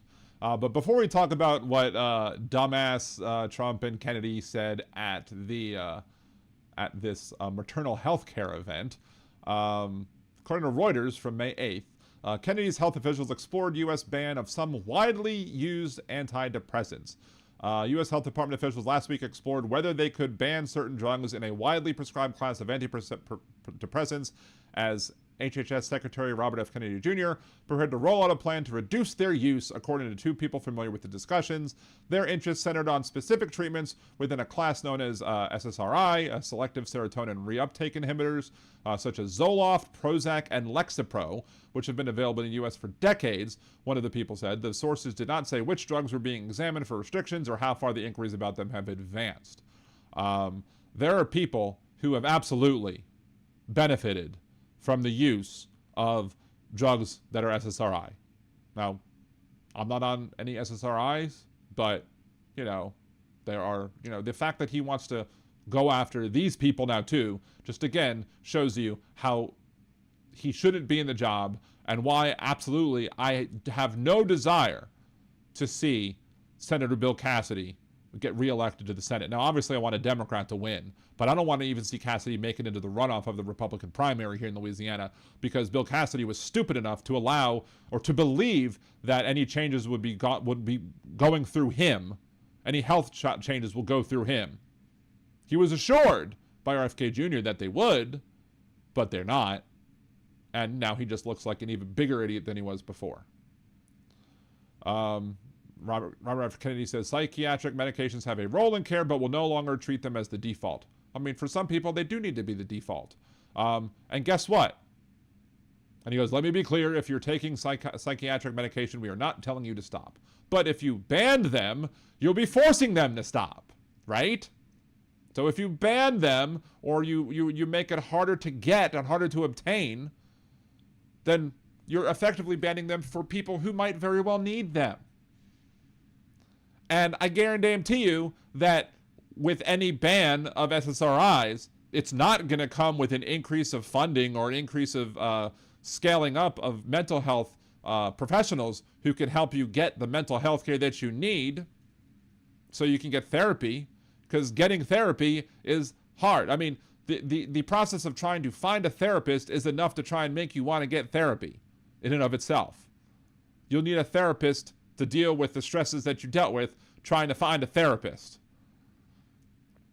There are a lot of prescriptions because there are a lot of folks with illnesses that can respond to these medications, says Dr. John Mann of New York Psychiatric Institute. Restricting use of these medications is not justifiable medically. Kennedy's past SSRI claims lack evidence. The Food and Drug Administration has authority over antidepressant use, and any new restrictions would require strong scientific evidence of a risk of patients that outweighs their benefits. I don't believe that one bit. I don't believe that I have a hard time believing that this reporter who wrote this article believes that too. Because this administration doesn't give a shit about, what would be required to eliminate or to add restrictions. Reviewing new evidence could take months or years. Or you could just have Donald Trump snap his fingers and say this is banned because RFK Jr. said so. Kennedy supporters within the Make America Healthy Again movement oppose widespread use of SSRI antidepressants, arguing they've been overprescribed, especially to children, and are extraordinarily difficult to quit. Withdrawal systems that Kennedy has previously said are worse than those from heroin. Does he know? Was he on both? I mean, we all know about the toilet seat thing, but did he also use that too? Kennedy also has said, without evidence, he linked SSRIs to violence, including mass shootings, and say they pose a risk to fetuses when women who are pregnant take them. Again, no evidence or proof given because of this. He just likes to talk out of his ass. So maybe that's where he put the antidepressants, and maybe that's why it didn't work for him, right? So... C4 Miles, SSRI Save Lives, Bobo Jr., his fifth-generation Nepo baby, a racist and a de facto eugenicist. He's not just a racist, he's also anti-Semitic. So, yeah, hashtag Cross the GOP, hashtag Blue Tsunami 2026 to 2036. One can only hope. I really hope that these gerrymandering attempts backfire, absolutely backfire on the Republicans, and that they make they water down their districts so much that they're not that they enable the Democrats to have a huge blue tsunami. That would be lovely if that were to happen. I'm not holding my breath that it'll happen because the Democrats have a amazing ability to snatch defeat out of the jaws of victory, and it's not being helped by these ridiculous, Republican attempts. And we'll talk about more about that in a little bit. But these ridiculous Republican attempts to redistrict, which are being met with no resistance, while Virginia got overturned by their Supreme Court because they're a bunch of fucking dumbasses. So, but anyway, let's go ahead and bring this back up and bring this back up over here as well. That's the wrong one, so we have to bring it back down. God damn it, it's annoying. All right, cancel. Let's again bring this back up and try and there we go. That's the one I want to see, and we're gonna make that visible over here too. This will be much easier to deal with once I get my 3 shows in. I'll be able to just use I believe the virtual camera from OBS and then send that whole thing over to TikTok, and then I won't have to worry about all of this multitasking that I've had to do the last 3 shows. So let's see. So text POTUS to 45470 for updates from the White House. No, thank you. I will not be doing that. But thanks, but no thanks. But let's see what Donald Trump has to say about his wonderful maternal thing. He loves pregnancies. He's made several women pregnant that he knows of. 1, the adjectival form is Democratic. 2, I voted for Biden in 2024 primary, and the powers that be threw my vote away because George Clooney wrote an op-ed, so you're not going to get me to defend the party, notwithstanding the fact that you're clearly making a false equivalence. Me or somebody else? Because we're talking about, I'm looking, a lot of times it's, Louisiana Democrats specifically that will grasp defeat out of the jaws edge. Okay. Not you. Okay. Sorry. Oh, the Democrat Party's not Democratic. Okay. I missed that comment. So, anyway. So it scrolled up past my view. So anyway, let's see what Donald Trump has to say about the wonderful women. I love the women. The women are great. As long as they vote for me, they're wonderful. As long as I can grab them by the hoo-ah, they're wonderful. Actually, I think I'm going to stop the TikTok stream right now because we've been going for an hour and a half over there. So, yes, and now. So we're not going to deal with that anymore. And hopefully next time we have a stream, we got 10 total views. Ooh, yay. Wonderful. Yes, save current window layout. Let's see. I didn't catch the drug, but one possible side effect was a detached retina. That's kind of weird. Anyway, let's go ahead and we are going to listen to what Donnie Boy has to say here about all the mothers and maternity. I know everything about maternity because I've knocked up several people. I've knocked up all 3 of my wives and who knows who else. Watch everybody. It's an honor. This is very important. We have a lot of important things happening in our country right now, but we're doing very well. We're doing so well. We're doing well. We're the hottest place on the planet. It's so hot. No place is hotter. And maybe he's talking about the global warming caused by his energy policies. I don't know when he talks about the hotness of the country. Like, is he going to Paris? Is Paris Hilton a speech writer for all these stuff? Oh, it's so hot. It's so hot. It's so hot. Most healthcare plans do not cover these benefits, but today I'm pleased to announce that the Department of Labor is issuing a new rule to formally create a fertility benefit option for employers that can be offered to all employees Orford? outside of their normal health insurance plan. Here's the thing. Again, look, that's a great face right there. Not great, I mean hilarious. Not great as in actually, you know, it's not. I wouldn't want to pinch that punum of his, you know, orange punum or whatever, as us Jews would say, right? But yeah, I don't even remember what I was gonna frickin' say. Let's continue. Plans, it's a big deal. Oh, that's right. When he looks down at the paper, when he's looking down at what he's reading, he doesn't sound completely stupid, but then he'll just go off onto his tangents, and that's when he goes completely sundowning, unhinged, dementia-ridden, addled, whatever.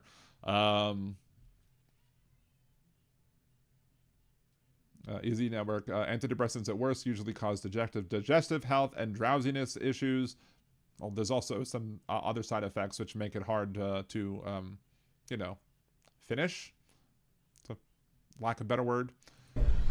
They were not properly taken care of. Katie Britt knows that better than anybody. That's right, sir. Who called me and said, I must say I shouldn't admit this, but the first time I really heard about the fertility was through Katie. She said, "Sir, we have to do something." And I'm sure she said, "Sir, everybody calls me sir. I love being called sir. I love it. I love it when they call me sir. It's, you know, the best thing ever. It's the hottest thing."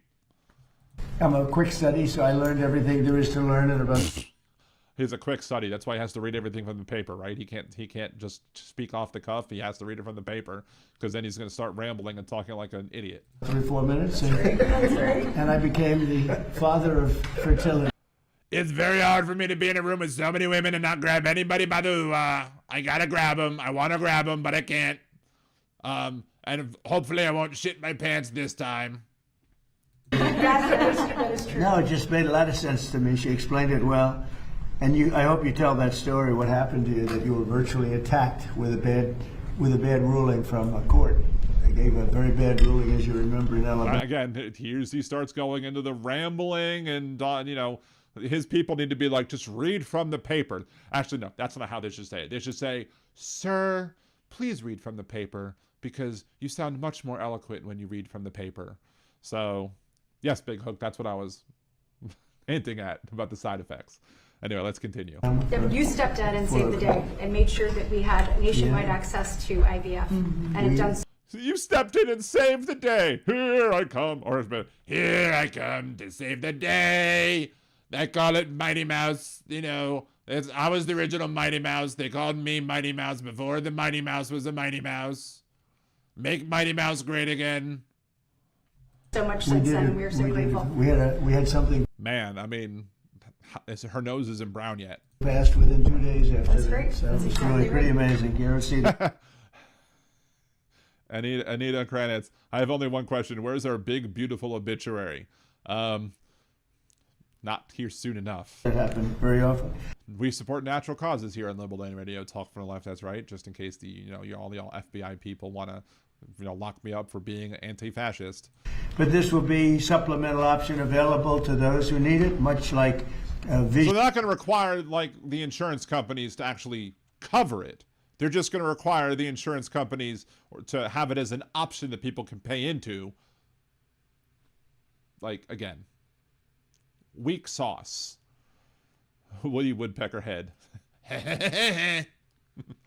or dental insurance, so we're bringing it right down into the mainstream. By offering coverage for care at every step, the fertility journey is a very interesting one, very complex it was, and we're making... It's complex. It's complex. I understood it, but it's complex. It's hard to understand, but I understand everything because I have the biggest brain ever. Nobody has a bigger brain. Imagine if someone sneaks "she sells seashells by the seashore" into one of the paper stores. That would be amazing. They'd probably get fired, but I would love to see that. She sells seashells by the seashore. I can say it, tongue twister. Oh, hold on. Try. You did not. They never tried anything. One drug commonly used. Hold on. I tell you, I didn't. I think I went a little too far after I People have rebounded. called me about we have to do this. They've been waiting for it for a long time. But this is a new benefit or an option that will be a major help for millions of American Major help. He's getting his little accent in there, Dolan. moms. That Jill Hernandez, what's next? Forced fertility? Funny you should mention that, because we've talked about that before as well on the show, when you had the Fox News guy who was basically complaining about the fact that 15 to 19-year-olds aren't having enough kids. And we wonder who's on the Epstein list. When you're mad about 15 and 19-year-olds not having enough kids, you're a sick, twisted fuck. That's what you are. will result in more beautiful American babies. We like that. To further reduce And by the beautiful ones, I clearly mean ones that match my complexion and not the others, because we want, when we say make America great again, it's make America white again. Anyway. the cost of fertility care, my administration has negotiated unprecedented most favored nation agreements with all of the world's leading pharmaceutical companies. Yeah, and as we went over that, half of the drugs that are listed that we looked at least on TrumpRx.gov or whatever the hell it is, half of them are simply just links to like Eli Lilly's cost-saving plan and has nothing to do with what the Trump administration does. And of course, there's no way to tell whether or not, the Trump RX, bin number one for those that are listed as being Trump RX ones. It's probably just, that, one of the other discount just rebranded under Trump. That's probably all that is. It's probably just rebranded under Trump. And nations. You think that was easy? That was not easy. The nations in particular, I tell you, I had to challenge them with tariffs. You don't want to give us what you want? I'm putting tariffs on your nation, sir. And then they said, you can't have the tariffs because they're unconstitutional. The crazy Supreme Court voted against me, even though I picked them all, or at least 3 of them. They went against me, those traitors. We'll give it to you immediately. It was actually... Yeah, who was it? Those ladies standing behind King Cheeto Van Hut Winkle, you mean MAGA von Schitz's pants, look like they're going to pass out from the foul green fog coming from him. It's actually funny because there is the scene in the If Trump Can't See It video where you actually see stuff coming up from the chair, like fumes coming up from the back of his chair. And it's fucking hilarious because I didn't even ask for that. And I put that in all by itself. It's great. But I wonder if like those two specifically right there behind him, purple and blue, I wonder if those people like drew the short straws. Like, no, I don't want to sit next to him. I don't want to sit right behind him. I don't want to sit right behind him. He's going to shit himself again. So. You think Biden could do that? I don't think so. Nor did he try, Bobby, right? They didn't even try. He did not. They never tried anything. One drug commonly. They never tried anything. What an eloquent orator our president is. Used in IVF has gone from, as an example, $966 to $168, a difference of 500%. This is the most incredible. That's not how percentages work, you dumb motherfucker. He's insisting on saying that something is a reduction of 500%. It's a reduction of 100%. It's free. 400% more means they're giving you 400 times. You'd be getting like what? $3,200 for getting IVF? I mean, I wouldn't be surprised if they start paying people, especially certain people, to give birth because, they complain about low birth rates. But, yeah, the Trump math is just ridiculous. Thing. It's not talked about by the fake news. It's sad because it's the biggest thing to happen. I think we're getting drug prices, prescription drug prices down by 400 or 500%. They're all free, everybody. You're getting paid to take the drugs. Except for Lexapro, I guess, because you don't want to take those. That's gonna be banned, but everything else you get paid for. Because this idiot doesn't know math. I have the best numbers. Nobody has better numbers than me. Nobody has the better numbers than Donald Trump. Or depending on the way you want to phrase the question, you could say 400, 500, 600% Oz, and you could also say 80%, 70%, etc. Oh, he's learning a little bit. You can say the second one, and that's correct. The first one's still dumb and wrong. It all depends on the way you phrase the question. I like the 500 better. Of course he is, because he likes to make it sound, overblown, because that's what he does. He over-exaggerates the numbers that he's giving that he wants you to know, and then he downplays or eliminates the numbers that he doesn't want you to know. That's why he wanted to stop testing during COVID. Because if you have more testing, you have more cases. That's how math works. More testing caused the cases. That's how science. I'm the greatest science mind. Nobody does science better than Donald Trump. Anyway. And since we launched that website just a few months ago, it's called TrumpRx.gov. It's through the roof. Is that a correct statement, Oz? And by the way, you tell them that was your... As if Dr. Oz is going to sit there and say, actually, Donald Trump, actually, sir, you're wrong, sir, about that. He's not going to correct you on live fucking TV. I mean, if fucking the health experts couldn't correct him on live TV about injecting bleach or disinfectant into the body, and then or injecting disinfectant or putting light into the body, if you couldn't have her correct him live, do you think Dr. Oz is gonna fucking do that? Absolutely not. I didn't call Trump. It wasn't mine. The president did not propose that name, but everyone else thought it was a great idea. It is working spectacularly well, incredibly effective at so many things. That there's not an American around buying a medication who should not check TrumpRx.gov first. If I have insurance, which I do, I can't use it because those discount saving plans don't help you if you have insurance. And especially if you have insurance like Medicaid and Medicare or TRICARE or any other government-funded healthcare plan, you can't use it with those either because you're specifically prohibited on these co-payment assistance plans from being able to use them on the government healthcare plans. But, you know, Dr. Oz and RFK Jr. know everything that they need to know. These are the people running your health system, right? They're running your health systems and, you know, they don't know shit about how things work. We propose, Mr. President, it's going to save us $600 billion over $600 trillion billion gazillion dollars.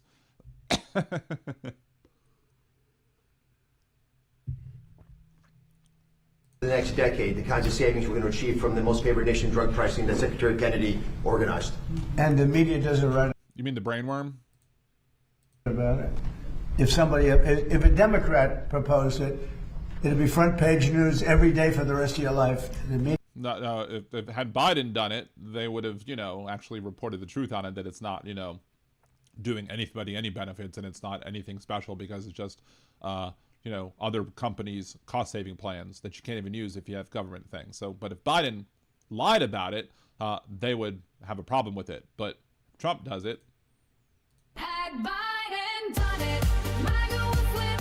Had Biden done it, whole numbers would flip. Had Biden done it, the screen fell play. But Trump did it, so it must be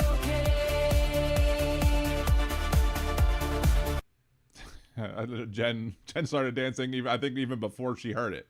So yeah. they don't want to write about it. Think of it. We're reducing drug prices by 500, 600%, or No, you're not, you idiot. 80%, or 500, you're reducing it by 500% or 80%. 6 of one, half dozen of your mother. Speaking of Mother's Day, I had the most beautiful mother. You don't believe me? Just don't look at her picture, but she was very beautiful indeed. 75%. Anyway, it's all about the phrasing of the question. Yeah, it's all about the phrasing of the question and the phrasing of the answer. Either you give a correct answer, which would be 80%, even if that's even true, or it's, you know, the 500%, which is just wrong because you're a dumbass. The dumbest president we've ever had, ever. And the media doesn't write about it. So maybe Because they don't want to get shut out, probably. The media should be writing about it. They should be writing about how you're a fucking idiot who doesn't understand math. But again, we're going to skip ahead a little bit because there is another part I wanted to get to and another thing I wanted to get to before we end the show today. And this next thing that we're going to talk about after this is going to be the next thing that we're going to talk about. I have to search it this way.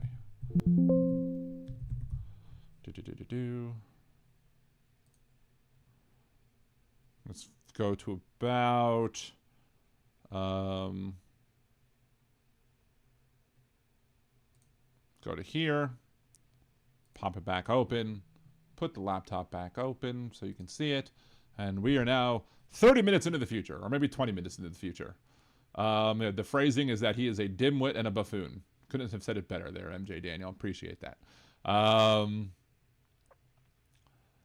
I don't think Donald knows how discounts work. Then again, doesn't know much about how anything works beyond a base level of fraudulent activity. Yeah. Oh, if it's fraud, he'll absolutely. Actually, it's probably comes from his fraudulent thing. He'll probably told people that, oh, if you go to Trump University, you can save 500%. It's wonderful. It's a great deal. Nobody has a better deal. And then they believed him, and then they got scammed. So yeah. So let's see. Let's go to the next part. And again, Katie, you were so helpful. Bobby, do you have something to say? Very, very briefly, Mr. President. I just wanted to stress what a huge win for the MAGA movement and for the pro-life movement. Moms.gov is. It is one-stop shopping for IVF, for prenatal care, for postnatal care. Many in the pro-life movement do not like in vitro fertilization. They consider in vitro fertilization to be morally equivalent to abortion because you end up discarding fertilized eggs. You end up discarding embryos.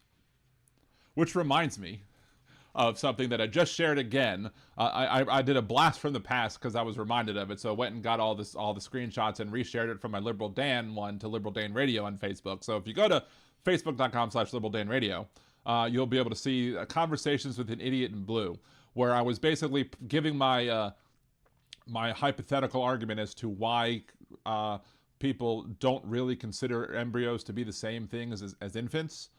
Because if you have a situation where, let's say you're in a hospital room or you're in a hospital ward somewhere, and to your right there is a infant in a NICU cart that's like self-sustaining or whatever, and then on this side you have a freezer with 1,000 frozen embryos, and there's a fire, and you can only push one of these carts to safety. Are you going to save the freezer with 1,000 frozen embryos, or are you going to save the infant?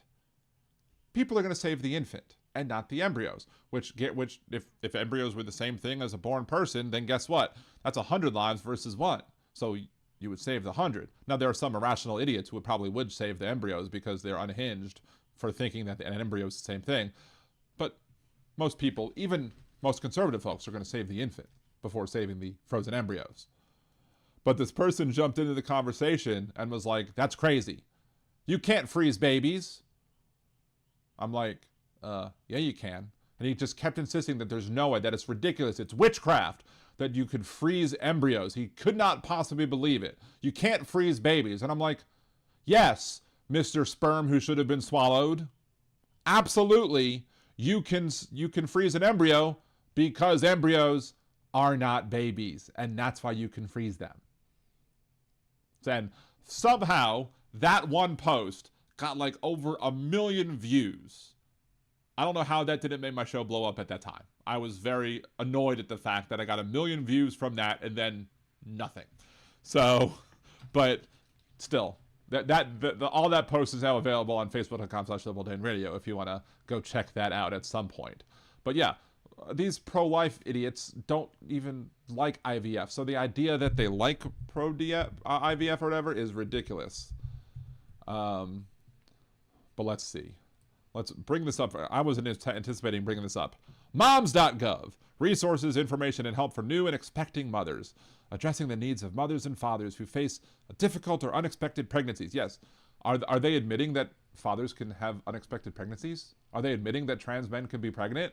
I doubt it. Maybe they're one of those times where you're wrong, you're correct, but you don't even actually realize it. Ensuring the well-being of mothers and the health of American families. Access pregnancy support. Pregnancy centers.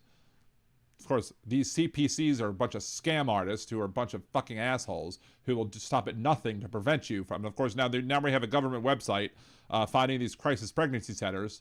Fuck that.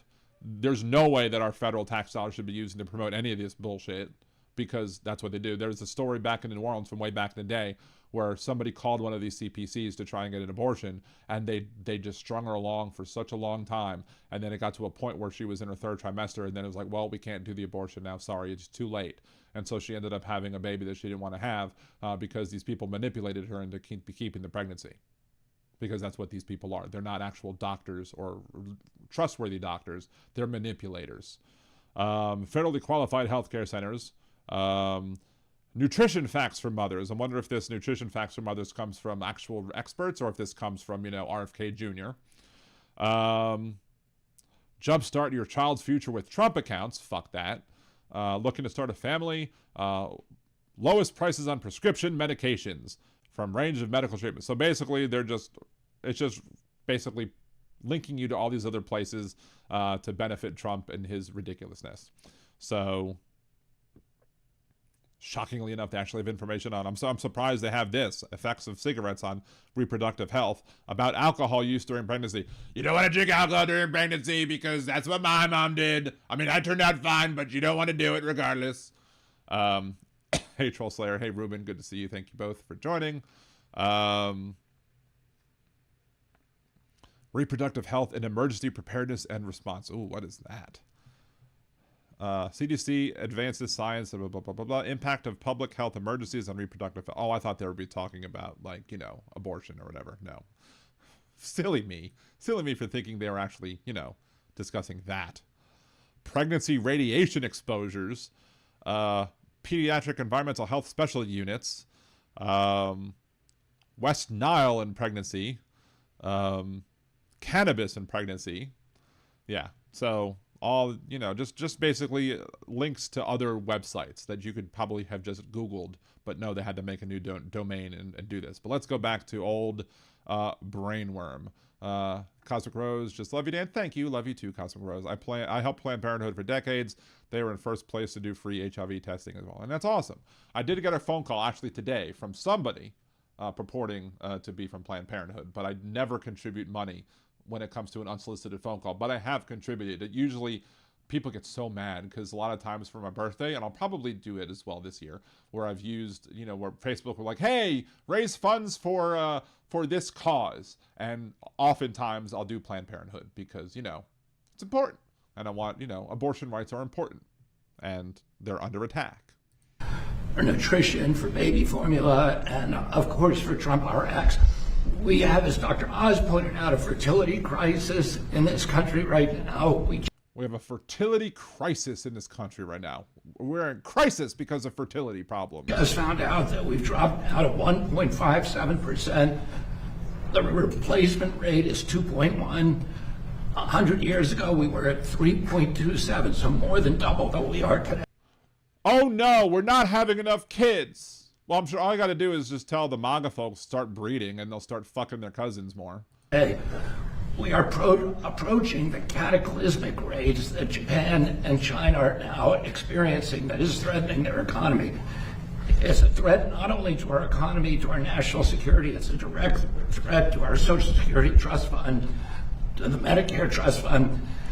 Breed to save Social Security. Don't, enact policies that are going to, actually help save Social Security, or tax people, for Social Security beyond a certain amount of income, all the wealthy people, have them support it.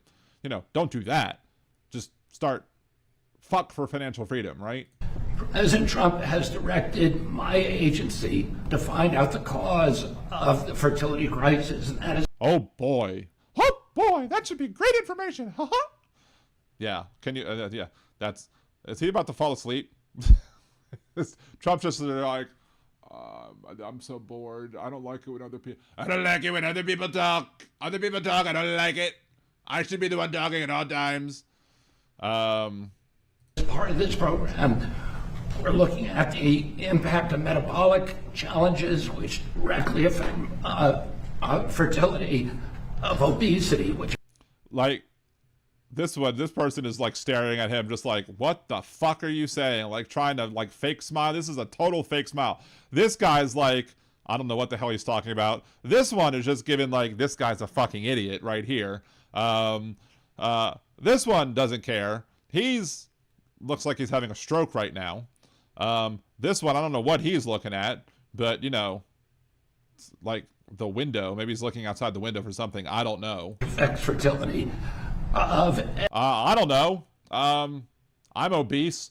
We've had 2 kids.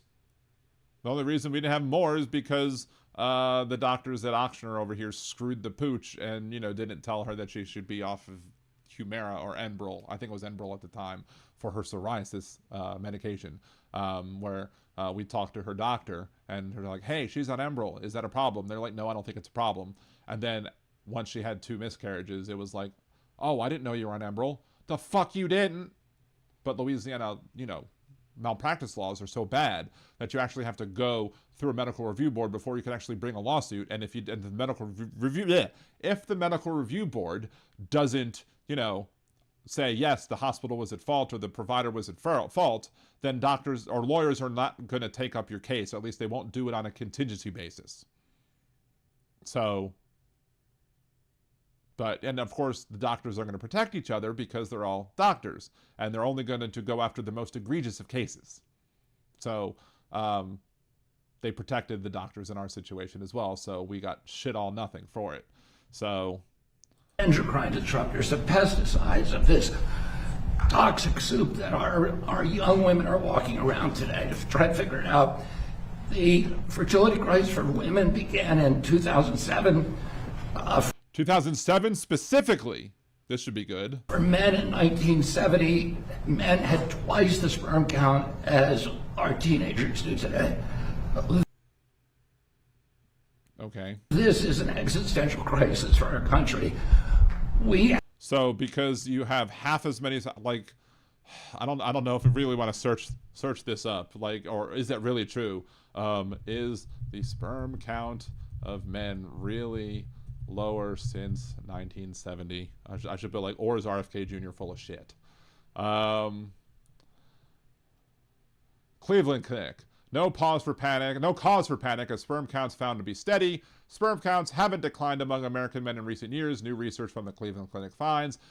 Several high-profile papers have suggested that sperm counts have drastically fallen globally over the last few decades. In contrast, the new data suggests that's not the case, at least among men in the United States without known infertility issues. We found that in men with no known fertility challenges, sperm counts are largely stable and haven't changed significantly in the past few years, which is reassuring news. It doesn't necessarily mean that sperm counts among infertile men aren't worsening, but it does mean that for the average man, there's no cause to panic. We need better make splooge great again. We need splooge to be great. We need to make our splooge wonderful.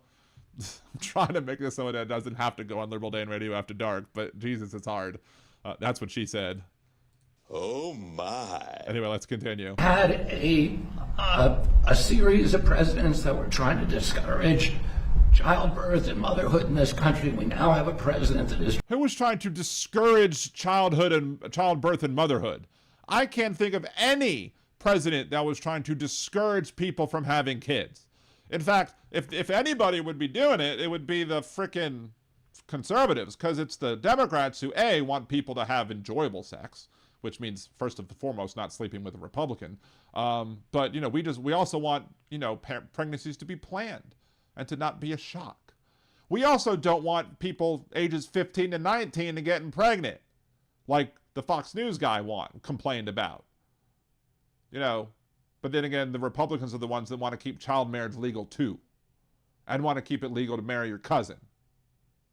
Because how else are they going to find, you know, a spouse if they can't find them at their family reunions, right? Trying to encourage it, and I want to thank you again for your leadership. Thank you very much, Bobby. I love when people are having babies, but only certain people, not everybody. We don't want the people having babies who are not American citizens, and we want them to look like us, look like me, not look like some of the other people, because, you know, those people, you know, we need to make America white again. That's what MAGA means, really. They won't say it, but it is. And there's another word, autism, that we're very much involved with, and I have my own ideas, but Oh, please, Trump, please tell us about your ideas over autism. That should be... I would love to hear a 5-minute dementia-rattled rant about what you think is causing the increase in autism. Oz and Bobby and everybody, they're really focused on it very hard. It was so hard. It's the hardest ever been. That's what she said. Oh my. I think in a certain way, you know, I would like you to look at the payment schedules, Bobby, because I think it's very skewed because of the payment schedules. You understand what I mean? Yes. We're bringing you some ideas. I think it has to be. I think it's crazy. I think that's what's happening.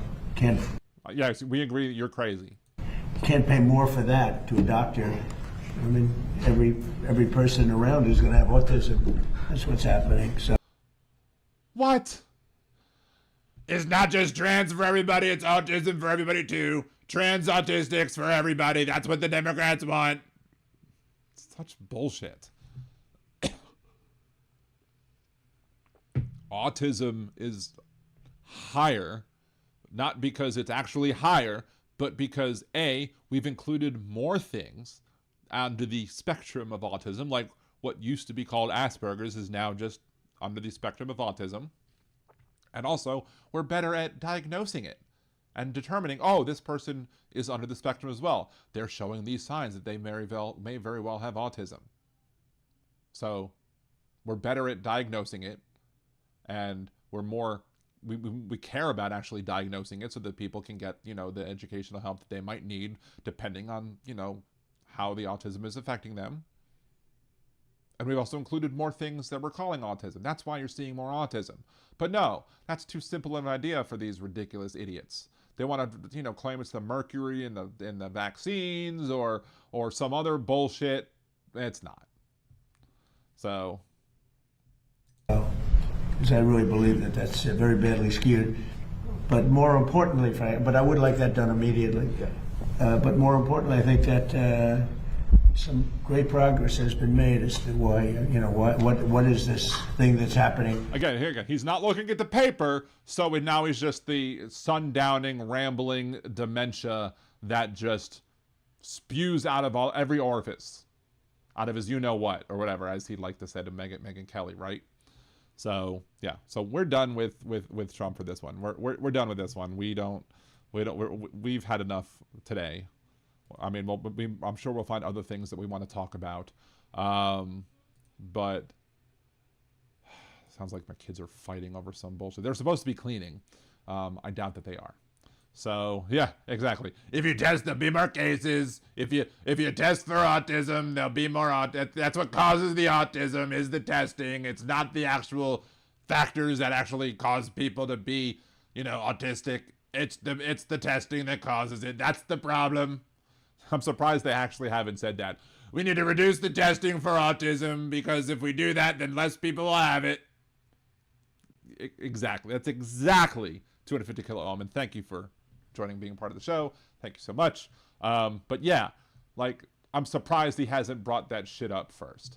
I was going to talk about this New Orleans City Council versus Attorney General Liz Murrill for Louisiana over the Calvin Duncan seat, or, you know, clerk of court thing. There's some disagreements there. Somebody had said something that I can't corroborate yet, so I'm not prepared to talk about this topic today, because I was trying to find, during the opening music, I was trying to find a specific thing in the legislation that eliminated the Orleans Parish Criminal Clerk of Court and combined the two offices into one.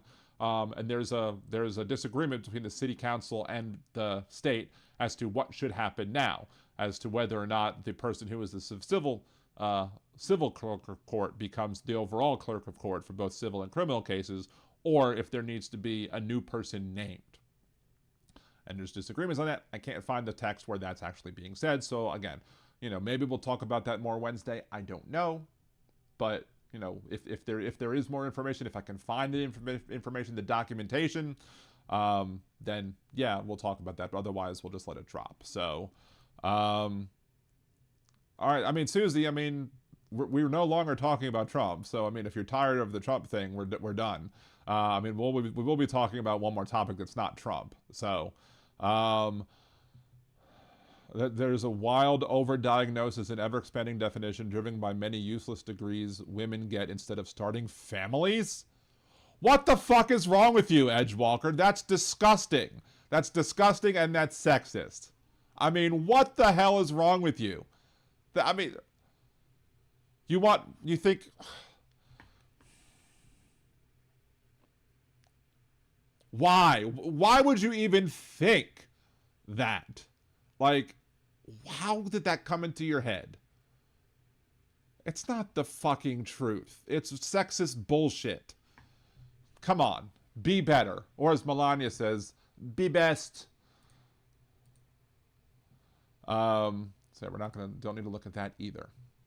So, we're going to do a little bit of a history lesson here. And I intend, this is another planned video series that I'm going to be doing because I am firmly of the belief that we need to have a constitutional amendment that is going to eliminate districts, voting districts, and will instead replace those districts with slates of candidates. And I've talked about this before, but I haven't really rolled this other point into it, which I think will kind of help to drive the point home.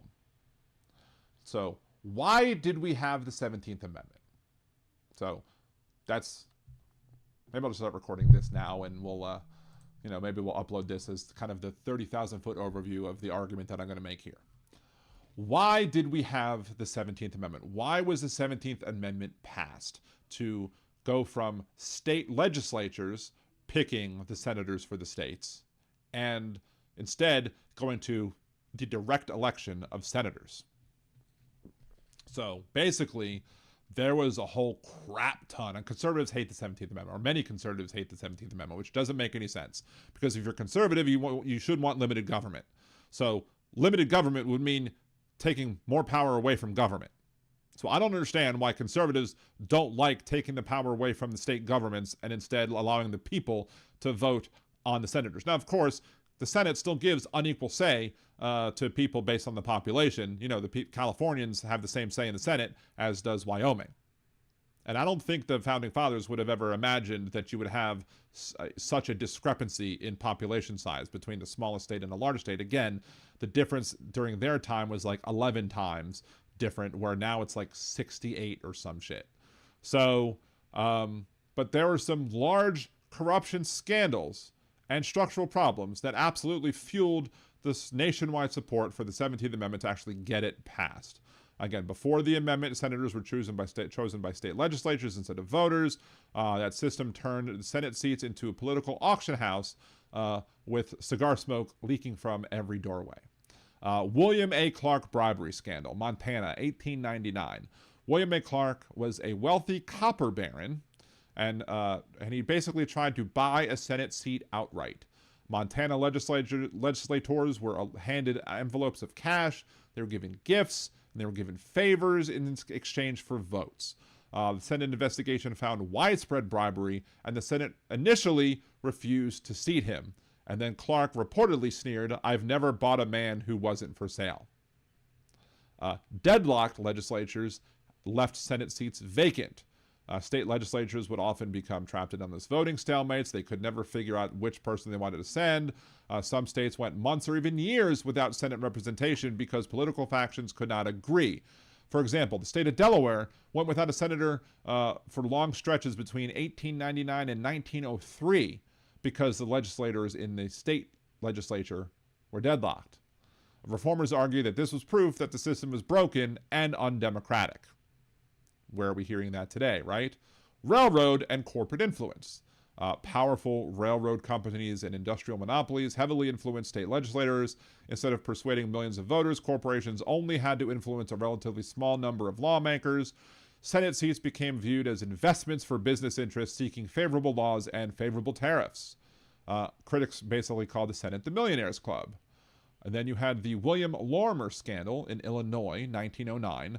Lorimer was accused of winning his Senate seat through the outright vote buying in the Illinois legislature. Legislators admitted that they had been paid for their votes. The Senate eventually expelled Lorimer in 1912, 3 years after it happened, after public outrage exploded. And the scandal became one of the final sparks pushing the amendment over the finish line. Political machine control. Urban political machines were controlled many state legislatures. Party bosses could effectively choose senators behind closed doors, often ignoring public opinion. Voters had very little say who represented them in Washington. Party caucus corruption. Legislative caucuses often selected Senate candidates before formal voting even began. Deals were cut through patronage, favors, backroom bargaining rather than public campaigning. Reformers argued that ordinary citizens were locked out of the process entirely. Again, you had purchased legislatures.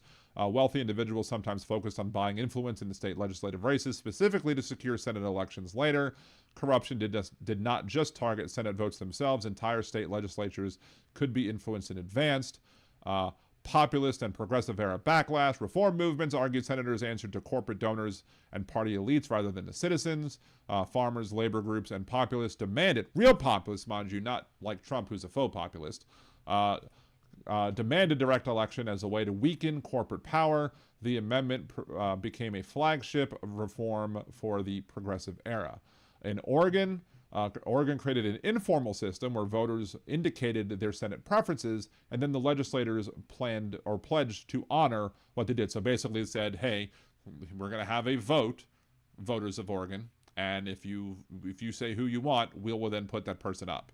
So Oregon's system showed success and showed that the direct election could work and increased the pressure for a constitutional amendment.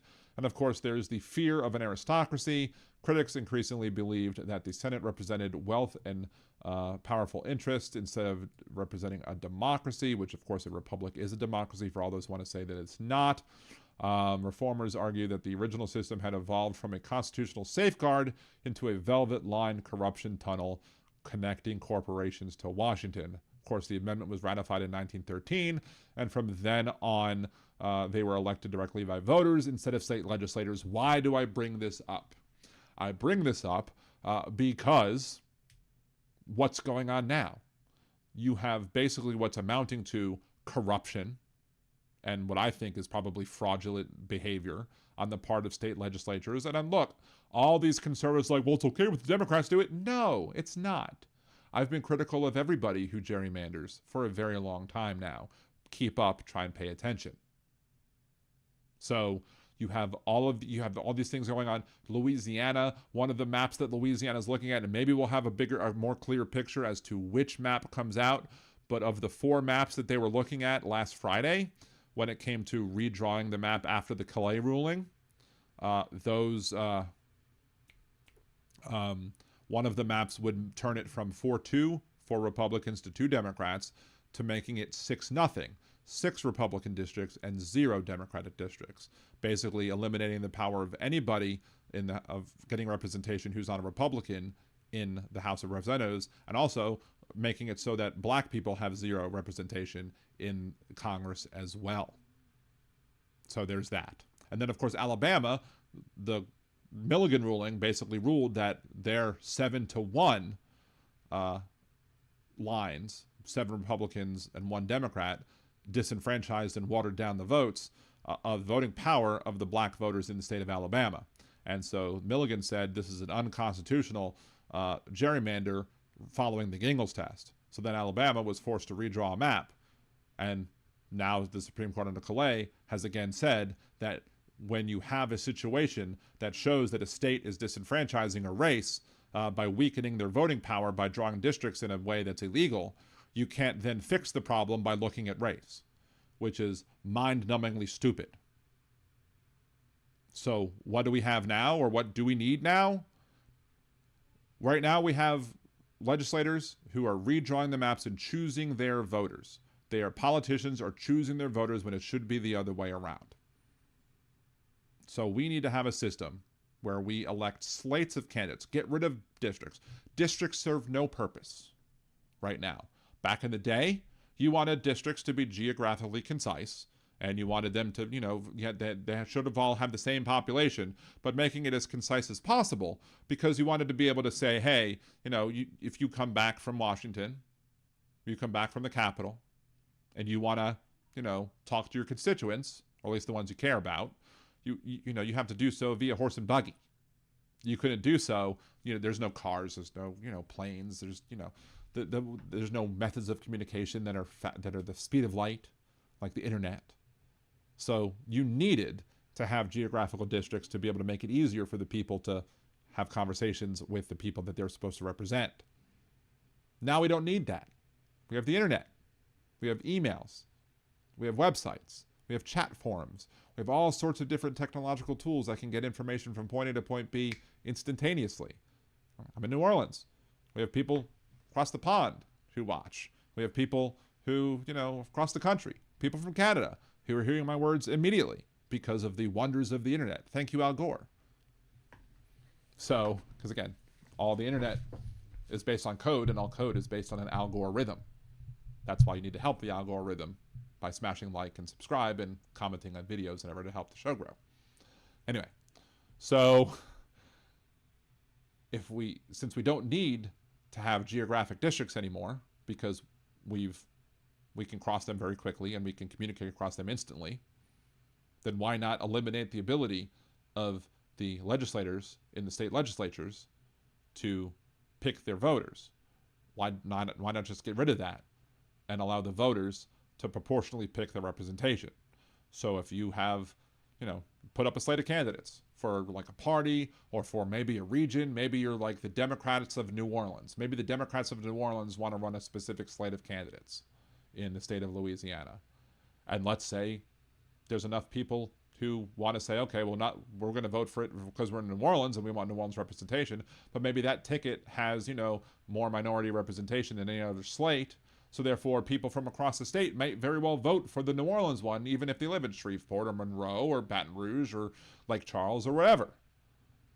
So then, if that slate gets 2/3 or 1/3 of the vote, that slate should represent 1/3 of the congressional representation of Louisiana in Congress. Simple as that. And let's say, again, we had a Democratic governor for 8 years here in Louisiana as a blue dog, a pro-life conservative who signed that atrocious abortion law into being. But still, he's still a Democrat. How did he manage to win in a red state such as Louisiana? I'll tell you. Because there is enough people who are blue dog Democrats, conservative Democrats, who will vote for a conservative Democrat. So maybe you have a conservative blue dog Democrat ticket, and maybe enough conservative blue dogs exist in the state to go vote for that one and get a third vote from the state and give us two left progressive liberal ones and one moderate blue dog conservative Democrat one. And then maybe you have, or maybe instead you might have one vote that's a Democratic ticket, one that's a regular Democratic ticket. You might have one vote coming from a blue dog. Maybe you have a Green Party. Maybe there's enough Green Party in the state to get together and form a ticket and form a slate and get enough votes to put one person in. Maybe. And then maybe you have like a MAGA ticket, and maybe that gets 2/3. And then maybe you have a libertarian, non-MAGA type ticket, and maybe that gets one person. And you could vote for these slates wherever you are in the state. And then that way, you're giving true proportional representation to the voters of the state. We also need to change how we reapportion. Because again, 435 is an antiquated number. You're basically shoehorning states into that 435. And we should probably have more like 535. 500 something seats. Because you want to take the X, which is the Wyoming population, or at any census time, you have the smallest state's population, and then you divide each state by X, and whatever that gives you, round to the closest X, and then that's how many representatives you should get. So maybe after one census, you have 535. And then maybe after another census, you have, maybe another state grows even more. Maybe you have 537, or maybe 539, or maybe you have something else, some other number. But it will fluctuate back and forth based off of, the amount of people in the country and how they compare to the states. And that's just assuming that you only want to put one for the smallest state. Maybe you want two in the smallest state instead of one. Maybe you don't want to, maybe you want to have it, a little bit closer so that the Electoral College more effectively represents the size of the states. So California would have that much more. Of course, that's why conservatives won't want it. But then, if you're still going to stick with the Electoral College, which is stupid. But to do all of this, you would need a constitutional amendment because there's no way this passes constitutional. The Supreme Court would absolutely rule against it. If you had the federal government coming in and saying, you need to have slates of candidates, you can no longer have congressional districts, the states will say, fuck you, we're suing, and then the states will continue doing what they're doing, which is why you need a constitutional amendment to get this done. So the Supreme Court has no chance to rebuff it. So the Supreme Court is able to basically say, okay, well, this is the Constitution, what it says now, so therefore this is the law of land. And then require states do slates of candidates via that. And the way you get that done is the same way you get it done with the 17th Amendment and the direct election of senators, is by you basically make sure that, hey, we the people, who the government is supposed to represent, We the people have had enough with this bullshit. We the people have had enough with states like Louisiana, you know, saying 5-1 or 6-0 when a third of the state's Democrats. Or with Alabama having, you know, 5-2 switching to 7-0. Or Virginia wanting to go to 11-1 or whatever. California redrawing the thing. And look, if you're a Republican and you're in California, you know, let's say you make up 30% of the state of California, you should have 30% of the congressional representation from California. That should be how it is, because it's supposed to be the people's house. And if Louisiana is 1/3 Democrat and 2/3 Republican, then 1/3 of the legislators that are serving in Congress should be Democrats and 2/3 should be Republicans. Lather, rinse, repeat. I don't care what state is. I don't care who controls the state. I don't care if it's a blue state or a red state. Every state should be treated in that exact same way. But again, you can only do it with a constitutional amendment, and you'll only be able to do that if you have enough people getting behind the idea to fix the problem, just like they did with the 17th Amendment. So again, if you're watching this after the live show, leave your thoughts down below in the comments, like, share, subscribe, and of course, remember, have a good day. So that's that. Of course, that was I don't even know how long. Maybe a 10-15 minute video or whatever, which is fine. We'll probably post that up at some time tomorrow, but we probably also want to make like a couple of short 3-minute videos, like a series of the videos that basically says this is why we need to eliminate congressional districts, to eliminate districts altogether, and elect slates of candidates, if not just for Congress, for everything. Because again, you'll take away the ability of the state governments to be able to choose their voters and instead have the voters choose their politicians like it's supposed to happen. And it also goes back to the idea of one person, one vote, where everybody's vote should be worth the same, or at least similar, because you can't get it exactly the same with, you know, because if you're rounding up and rounding down, you know, you're going to have that issue. But still, making states have 6-0, 7-0, 11-1, or whatever, that's not one person, one vote. That's weakening people's votes altogether.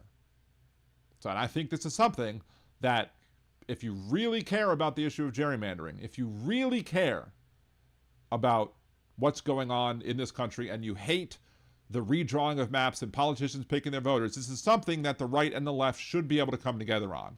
Because if you're a Republican, if you don't like it happening in California, if you don't like it happening in Virginia, if you don't like it happening in Maryland, if you don't like the districts as they're drawn in Illinois, if you're a Democrat and you don't like what's going on in Louisiana, Alabama, Texas, Florida, all the other red states where this is going on, especially the, you know, all these SEC states or whatever, you should have no problem with it, right?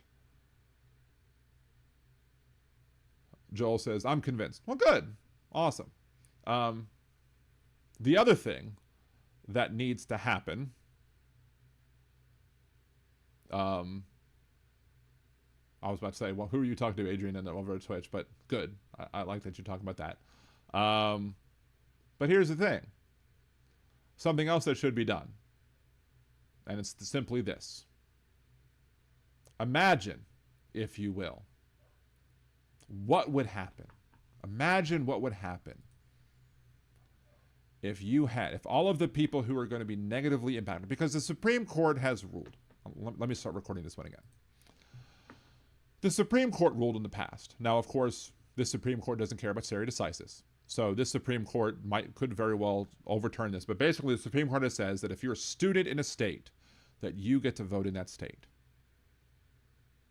You don't have to vote back home. You get to vote in the state where you're a student at, because you're living there as a student. That's what the Supreme Court has said in the past. So imagine you're somebody who is an athlete who is going to go to one of these schools. Let's say you are a black athlete and you have gotten into, and you got a scholarship to one of these schools in the SEC. LSU, Alabama, Ole Miss, any of the other ones that are there, Georgia.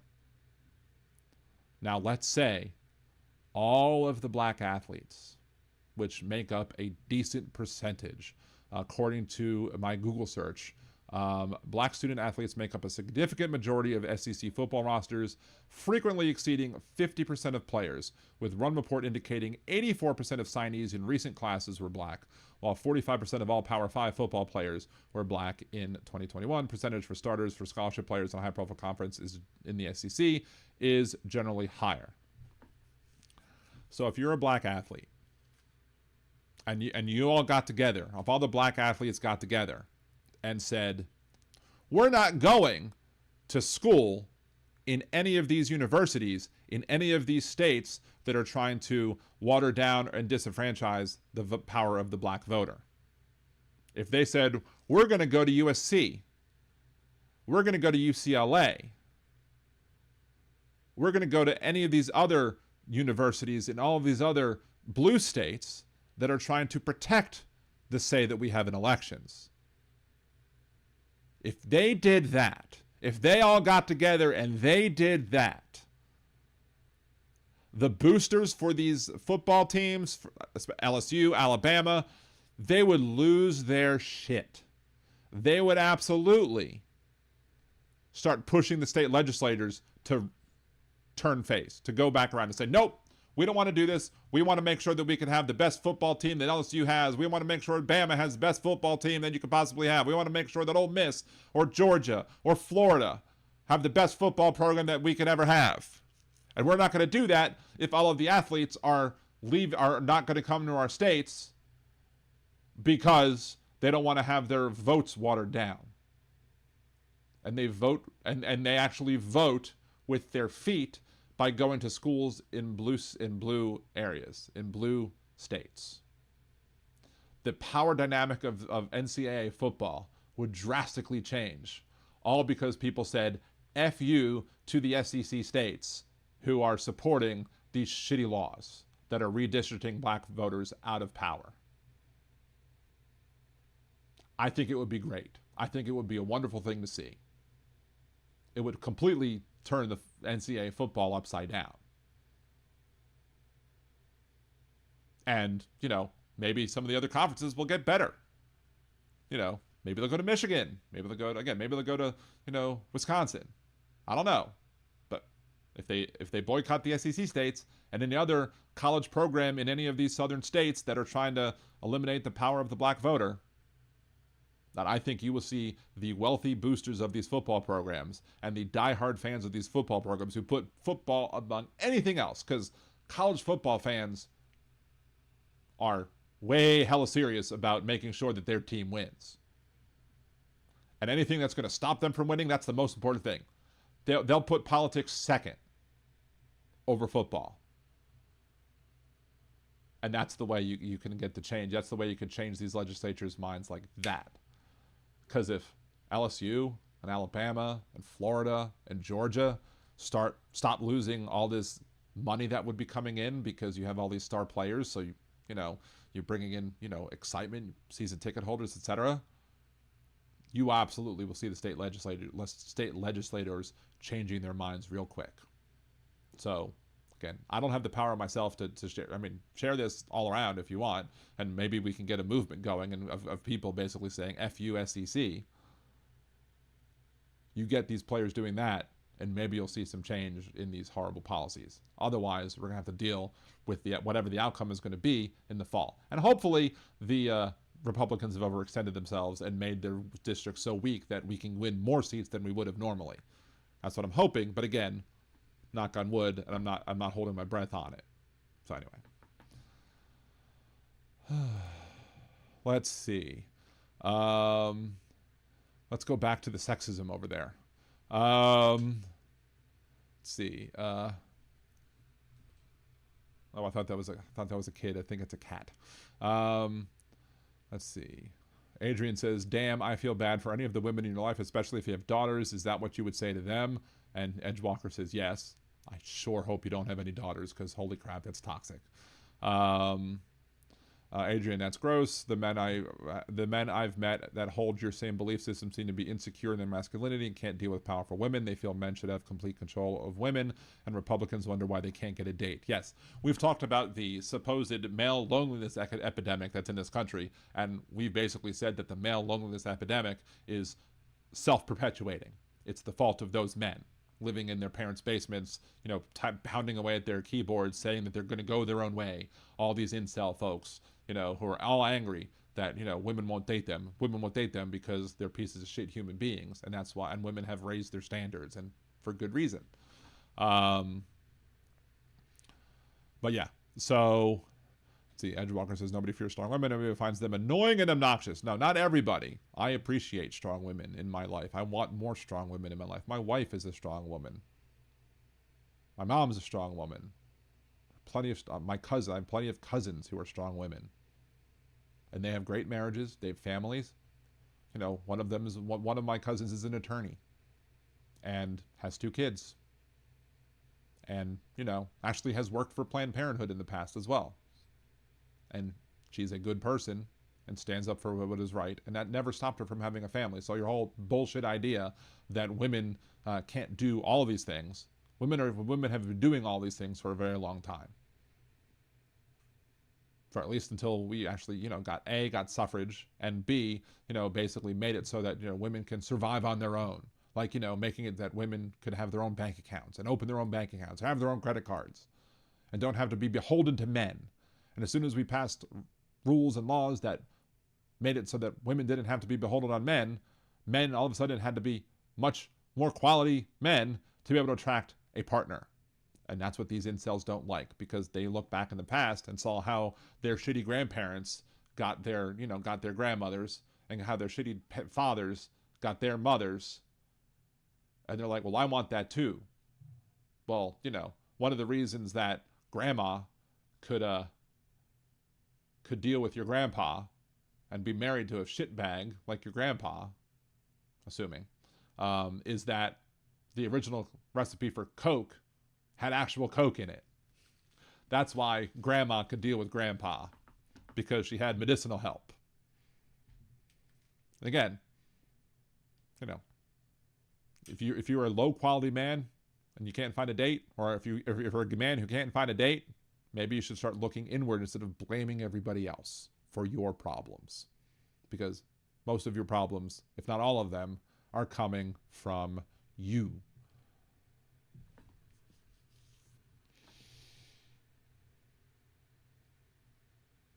This is why I was calling you edgelord in the last chat, I think, simply because of the fact that, you know, whatever. See, they are so socially unfit that they have selected themselves out of the gene pool. And we probably wouldn't be in the, if we would have allowed, if we would have, you know, respected women's rights, you know, from a far earlier time, you know, allowed it, made it so that women could, you know, work, you know, have their own lives, not be beholden to a man. If we did that earlier, we'd be in a much better place as a country, because all of these subpar dudes who had no business breeding, and the only reason they were able to breed is because they had to convince some poor woman to marry them in order so they could get out of their parents' house and not be considered spinsters or whatever. You know, that's the only way they were able to procreate, is because women felt required to, in order to be able to, you know, have the American dream or whatever. Now you can have the American dream and not have to marry some schlub. And good. That's a good thing. That is a positive thing. Less low-quality men should be breeding. Simple as that. Period. Susie, oh my God, we know why he's not married now. Exactly. Yeah, incels and Darwin, I think is what you meant, right? So, laudanum had opium in it too. Exactly. Yeah, exactly. You can get laudanum. You have no problem with that. There's plenty of options for basically for women back in the day to be so blitzed out of their minds that they didn't care. And then they had other things. Maybe we'll talk about the other things that women had access to back then to be able to deal with the stress that they dealt with on Liberal Dan Radio After Dark, because I'm afraid that talking about that shit's going to be way too much. But that's a good topic for maybe one of the first episodes of Liberal Dan After Dark, is going to be talking about all the other things that were, you know, prescribed to women back in the day that was like, now makes us all raise an eyebrow, like, what was grandma doing back then, huh? Probably because grandpa couldn't find his way around her areas to be able to satisfy her, and, you know, she was stressed out and needed help, right? So Easy Ian Emmerich. Screw incels. Oh, wait. So, Karen, that is a great topic for After Dark. Yeah, I know. We're going to do that. The young men got it rough. The young women are promiscuous and hate men. I mean, yeah, if women hate you, it's not because they hate men. It's because they hate you. And you're just projecting that hate on you towards all other people. I have plenty of friends who are women. I've been married since 2007, and we're very happy together, and she doesn't hate me. And most of the people who are my women friends, I would say, don't hate me. If all of them who are my friends don't hate me, but I have plenty of women friends. Because you know what? I actually value women as friends and not as standby sex partners in case my current relationship ends. Because that's how a lot of guys treat their women friends. In fact, these guys are also like, well, it was nice, so why aren't they having sex with me? Well, because nice, sex isn't, women aren't sex vending machines where you insert the quarter of niceness and get nookie out of it. If you treat women with respect and don't say the bullshit like you said in the chat, Edgewalker, maybe you'd find that less women despise you. But you go around talking red pill MGTOW bullshit, then people aren't, people with brains, smart people aren't going to like you because they're going to want to remove themselves from you because you're perpetuating old archaic ideas that have no use or role in today's society. Let's see. Opposite of what we've been hearing about whatever the manosphere, turns out it is actually slop, feminist BS. Yeah, fuck that. No, it's MGTOW incel types who are making it. Now, again, you're going to view it as it's feminism that's ruining it because you're not going to, because here's the thing. The incels, and many of the incels are conservatives, don't believe in personal accountability. And that's what modern society is trying to do, at least, is to say to guys that you need to take personal accountability for your actions. But, again, to the MAGA folks, the idea of personal accountability is so foreign to them that MAGA has already tried to deport it. So, see, young men complaining about not having relationships with women are not seeing women as people, they're seeing them as belongings. Exactly, and that's how men used to view women, as belongings, and that's what these guys want to go back to. Again, as Edge said, you have a situation where, he's complaining about women getting degrees instead of making families. If you're viewing women as broodmares, if you're viewing as women as receptacles for your splooge to generate children, and that's what the role of a woman is in your eyes, don't be surprised that not many women are going to want to date you.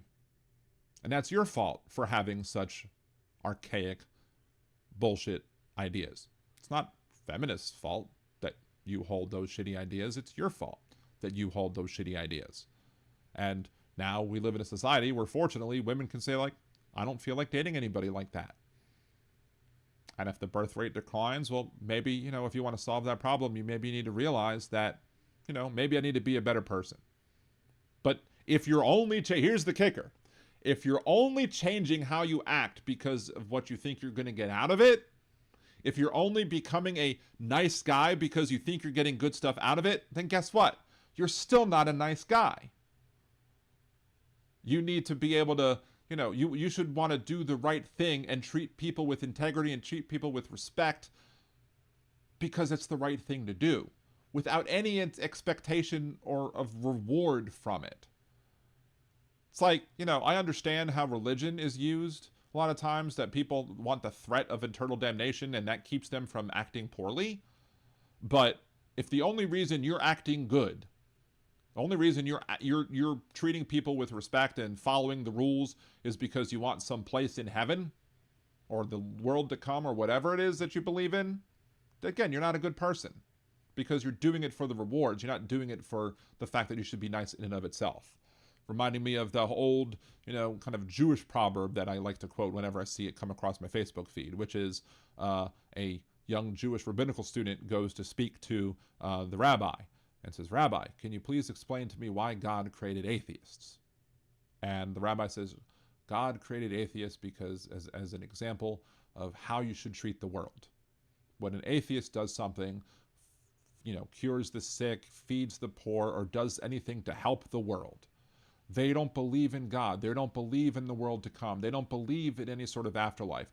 They're not doing it for any sort of reward. They're doing it because they know it's the right thing to do. So anytime anybody asks you for help, don't ask God what to do to help them. Instead, pretend like you're an atheist and help them yourself. And that's one of the best things I've seen come out of Judaism, is that idea. Is that do good things for the sake of doing good things, not for the rewards or the benefits you get out of them. And if we had more people who thought like that, we'd be in a much better society today. So, let's see.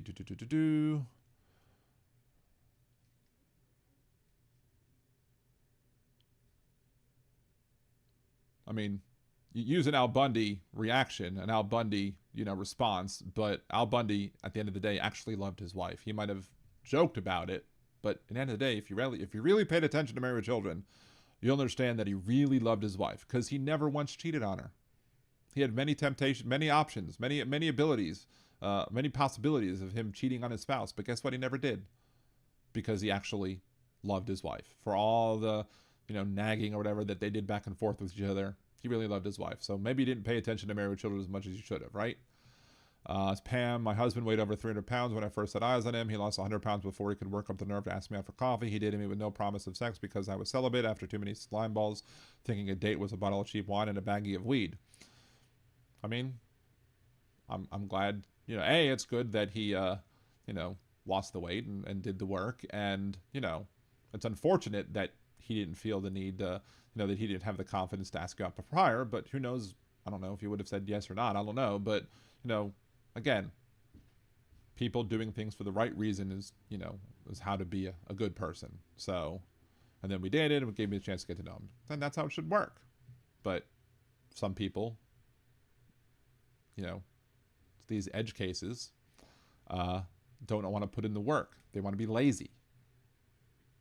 And lazy lovers are why, women will make fun of men for not being able to find certain things that we'll talk about more on Liberal Dan Radio After Dark. So anyway, easy. And Al Bundy scored 4 touchdowns for the high school team. And unless you've scored 4 touchdowns for the high school team, don't start using Al Bundy as a reason to do it. So let's see. Well, you're completely wrong. No, I'm not. These are 2014 liberal platitudes. No, it's actually progressive leftist, ideas or whatever that are, fortunately becoming more and more mainstream. And it's 2026 and many still hold these views and many more actually hold these views, because there are many more guys, in my opinion, that are becoming better because they want to be better and they want to be good people. I don't know what reality you think I've departed from. Society needs to reproduce. Okay, but society needing to reproduce. And if you think that society needs to reproduce, then and maybe you should focus on bettering yourself to make yourself somebody that a woman might want to reproduce with. Because if nobody's choosing to reproduce with you, then the problem is you. It's not them. It's not society. Be better yourself. See, from your own POV, you need people to fund the social services. You demand the state to enforce. So what should the relationship be and what role should each? There should be no gender roles. Like, if I would love for there to be, for families to be able to have one working parent and the other one could stay home, but it doesn't have to be any particular gender. Hell, you can have same-sex relationships with one person staying at home and one person working. It would be wonderful if that could happen. Unfortunately, in this society, in this economy under Donald Trump, there's no way. I mean, you have to get multiple jobs to be able to survive, in this economy. So, Pam, I've got 99 problems and needing a man ain't one of them. My husband is a great guy. I'm not going to suffer with an asshole in order to not die alone. Right, exactly. And these edge cases don't understand this. Anywho. And so and Janelle, geez, block that Walker dude. I mean, I leave it more up to them. The only people I typically block over on Twitch are the ones that come into spam bots who want to sell me viewers, because I want actual real viewers and real subscribers and real followers, and not bots who are going to artificially inflate my numbers. And then ultimately, you know, you can get in trouble. Here's the thing, again, you could get in trouble for it, but the reason I don't want bots to help artificially inflate my numbers is not because I don't want to get in trouble for it. It's because I want to grow my audience naturally. I want to have real good people coming into the show, and I'm hoping that at some point, and this is one of the reasons, again, I interact with conservatives. It's one of the reasons why I have discussions with conservatives, why I invite conservatives to call in, not today, because we're ending soon. But the only reason, that, I want to have these, one of the reasons I want to have these people here and welcomed is because I want them to learn and potentially grow. Do I expect a lot of them to? Maybe not. But if I can cause some to grow, some to learn, some to change their worldview, then I will have done part of my job here on Liberal Dan Radio. Talk from the left, that's right. So,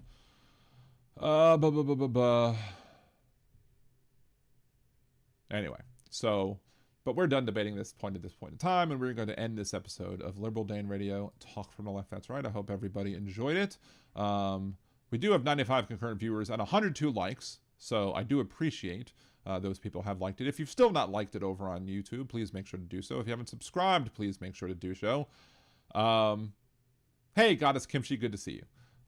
Good to see you, the Goddess. And I have gotten through to some people. Again, I don't anticipate to be a lot, but I have changed people's minds before. I have made cogent arguments that have made people change their ideas.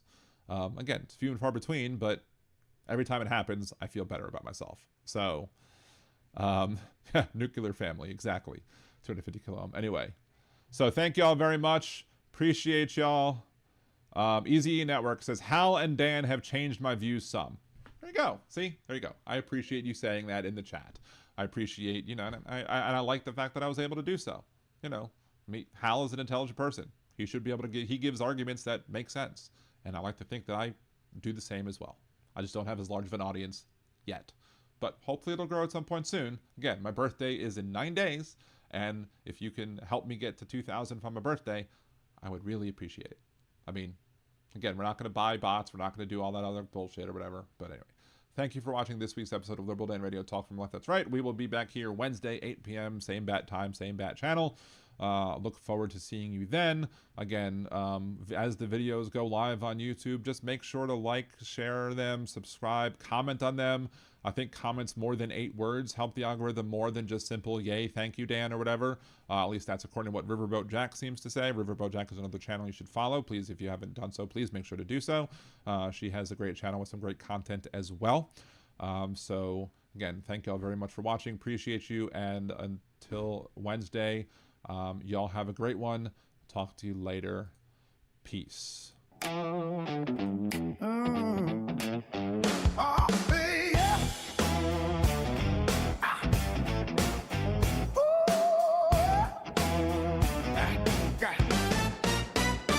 He said nobody who healthcare could be so complicated.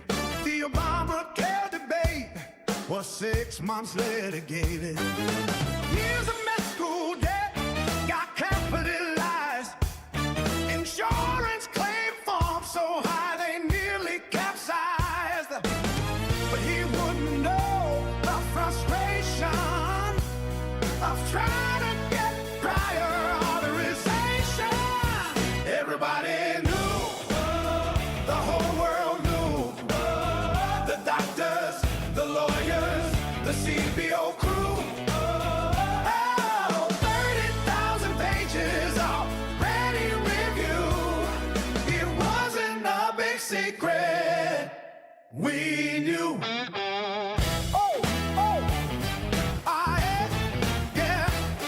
He said people don't realize Obama deported, but the porter-in-chief is what La Raza retorted.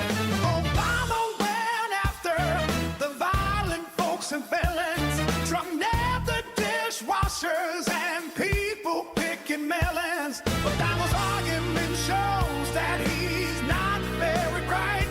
If Obama made some wrongs, 2 wrongs don't make a right.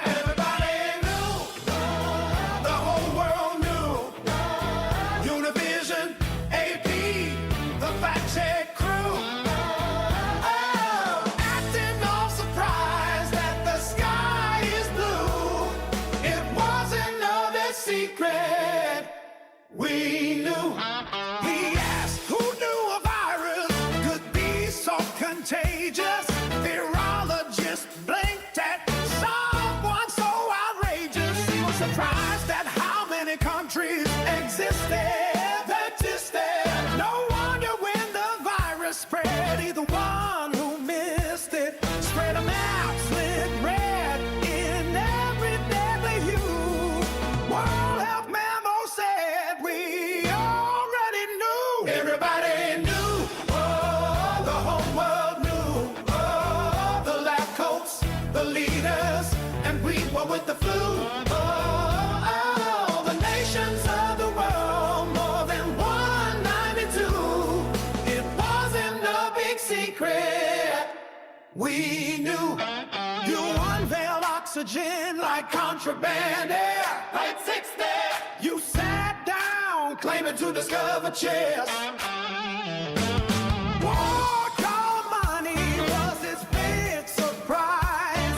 Iraq has oil. Can you believe your eyes? He said, we are divided. A surprise to no one thinking. And he was most surprised a Republican was Lincoln. Everybody knew. The whole world knew. The Christians, the Muslims, atheists, and the Jews.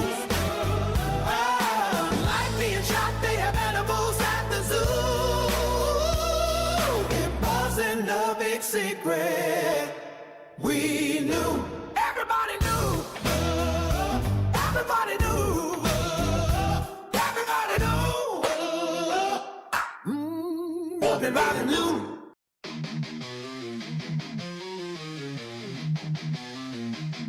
They wrote it in the laws, ink still bleeds. Treating women like soil, just planting seeds. She's gone, brain dead, not even awake. But the state's got a claim, gonna plant its stake. Say it's God's will, say it's life they protect. But they ain't the ones feeling pain or neglect. From Texas to Georgia, they set the trap.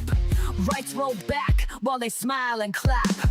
Gilead's here, this is true. Hey MAGA fools, they'll come for you too. So I'm gonna jet, see you later. I'm not gonna be a baby incubator.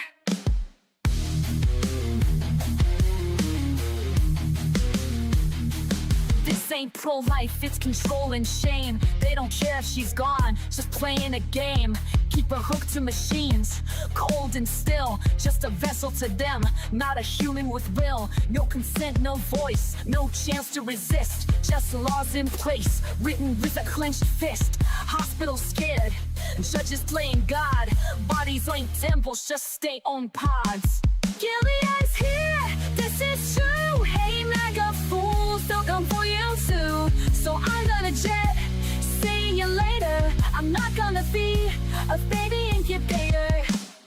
Bands in the dark, they don't care who it kills. Sacking courts while they strip out all of your wills. But we'll fight back, march loud, burn bright. Cause this ain't the end, it's the start of the fight. Gilead's here, ain't no grace. And those leopards are coming to eat your face. So I'm gonna jet, see you later. I'm not gonna be a baby incubator.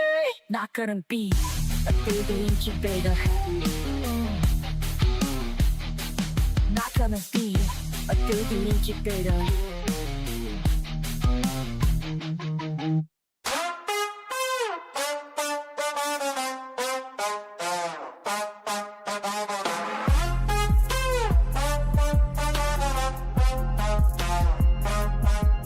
Obama and Bush's pictures got hidden, obscuring the past, history rewritten. Hung in a hallway where no tour can see, confirming his unending fragility. If Trump can't see it, you must not exist. That also includes the extinct list. Object permanent, a milestone missed. If Trump can't see it, he must not exist.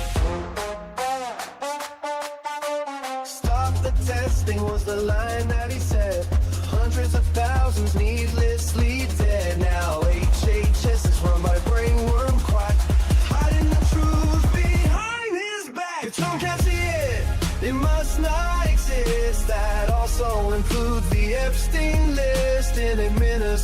nation run by narcissists. If Trump can't see it, it must not exist.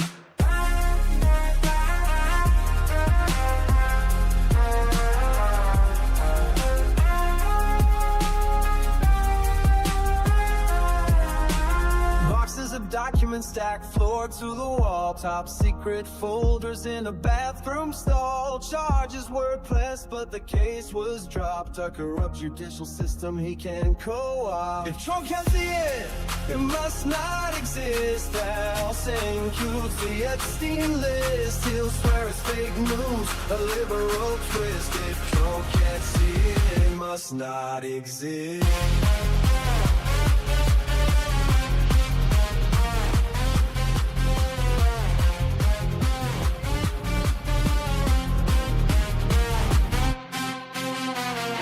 Downtown tents lining the street. Invisible people that power won't meet. Hide them away so the cameras can't find the proof of a system that's cold and unkind. Of chaos in secret and NDA sign. An illegal bribe, Michael Cohen fine. Trump got fined too over his gag order, but she didn't gag cause he was much shorter. If Trump can't see it, it must not exist. That also includes the Epstein list. We can't let him win, we must resist. If Trump can't see it, it must not exist.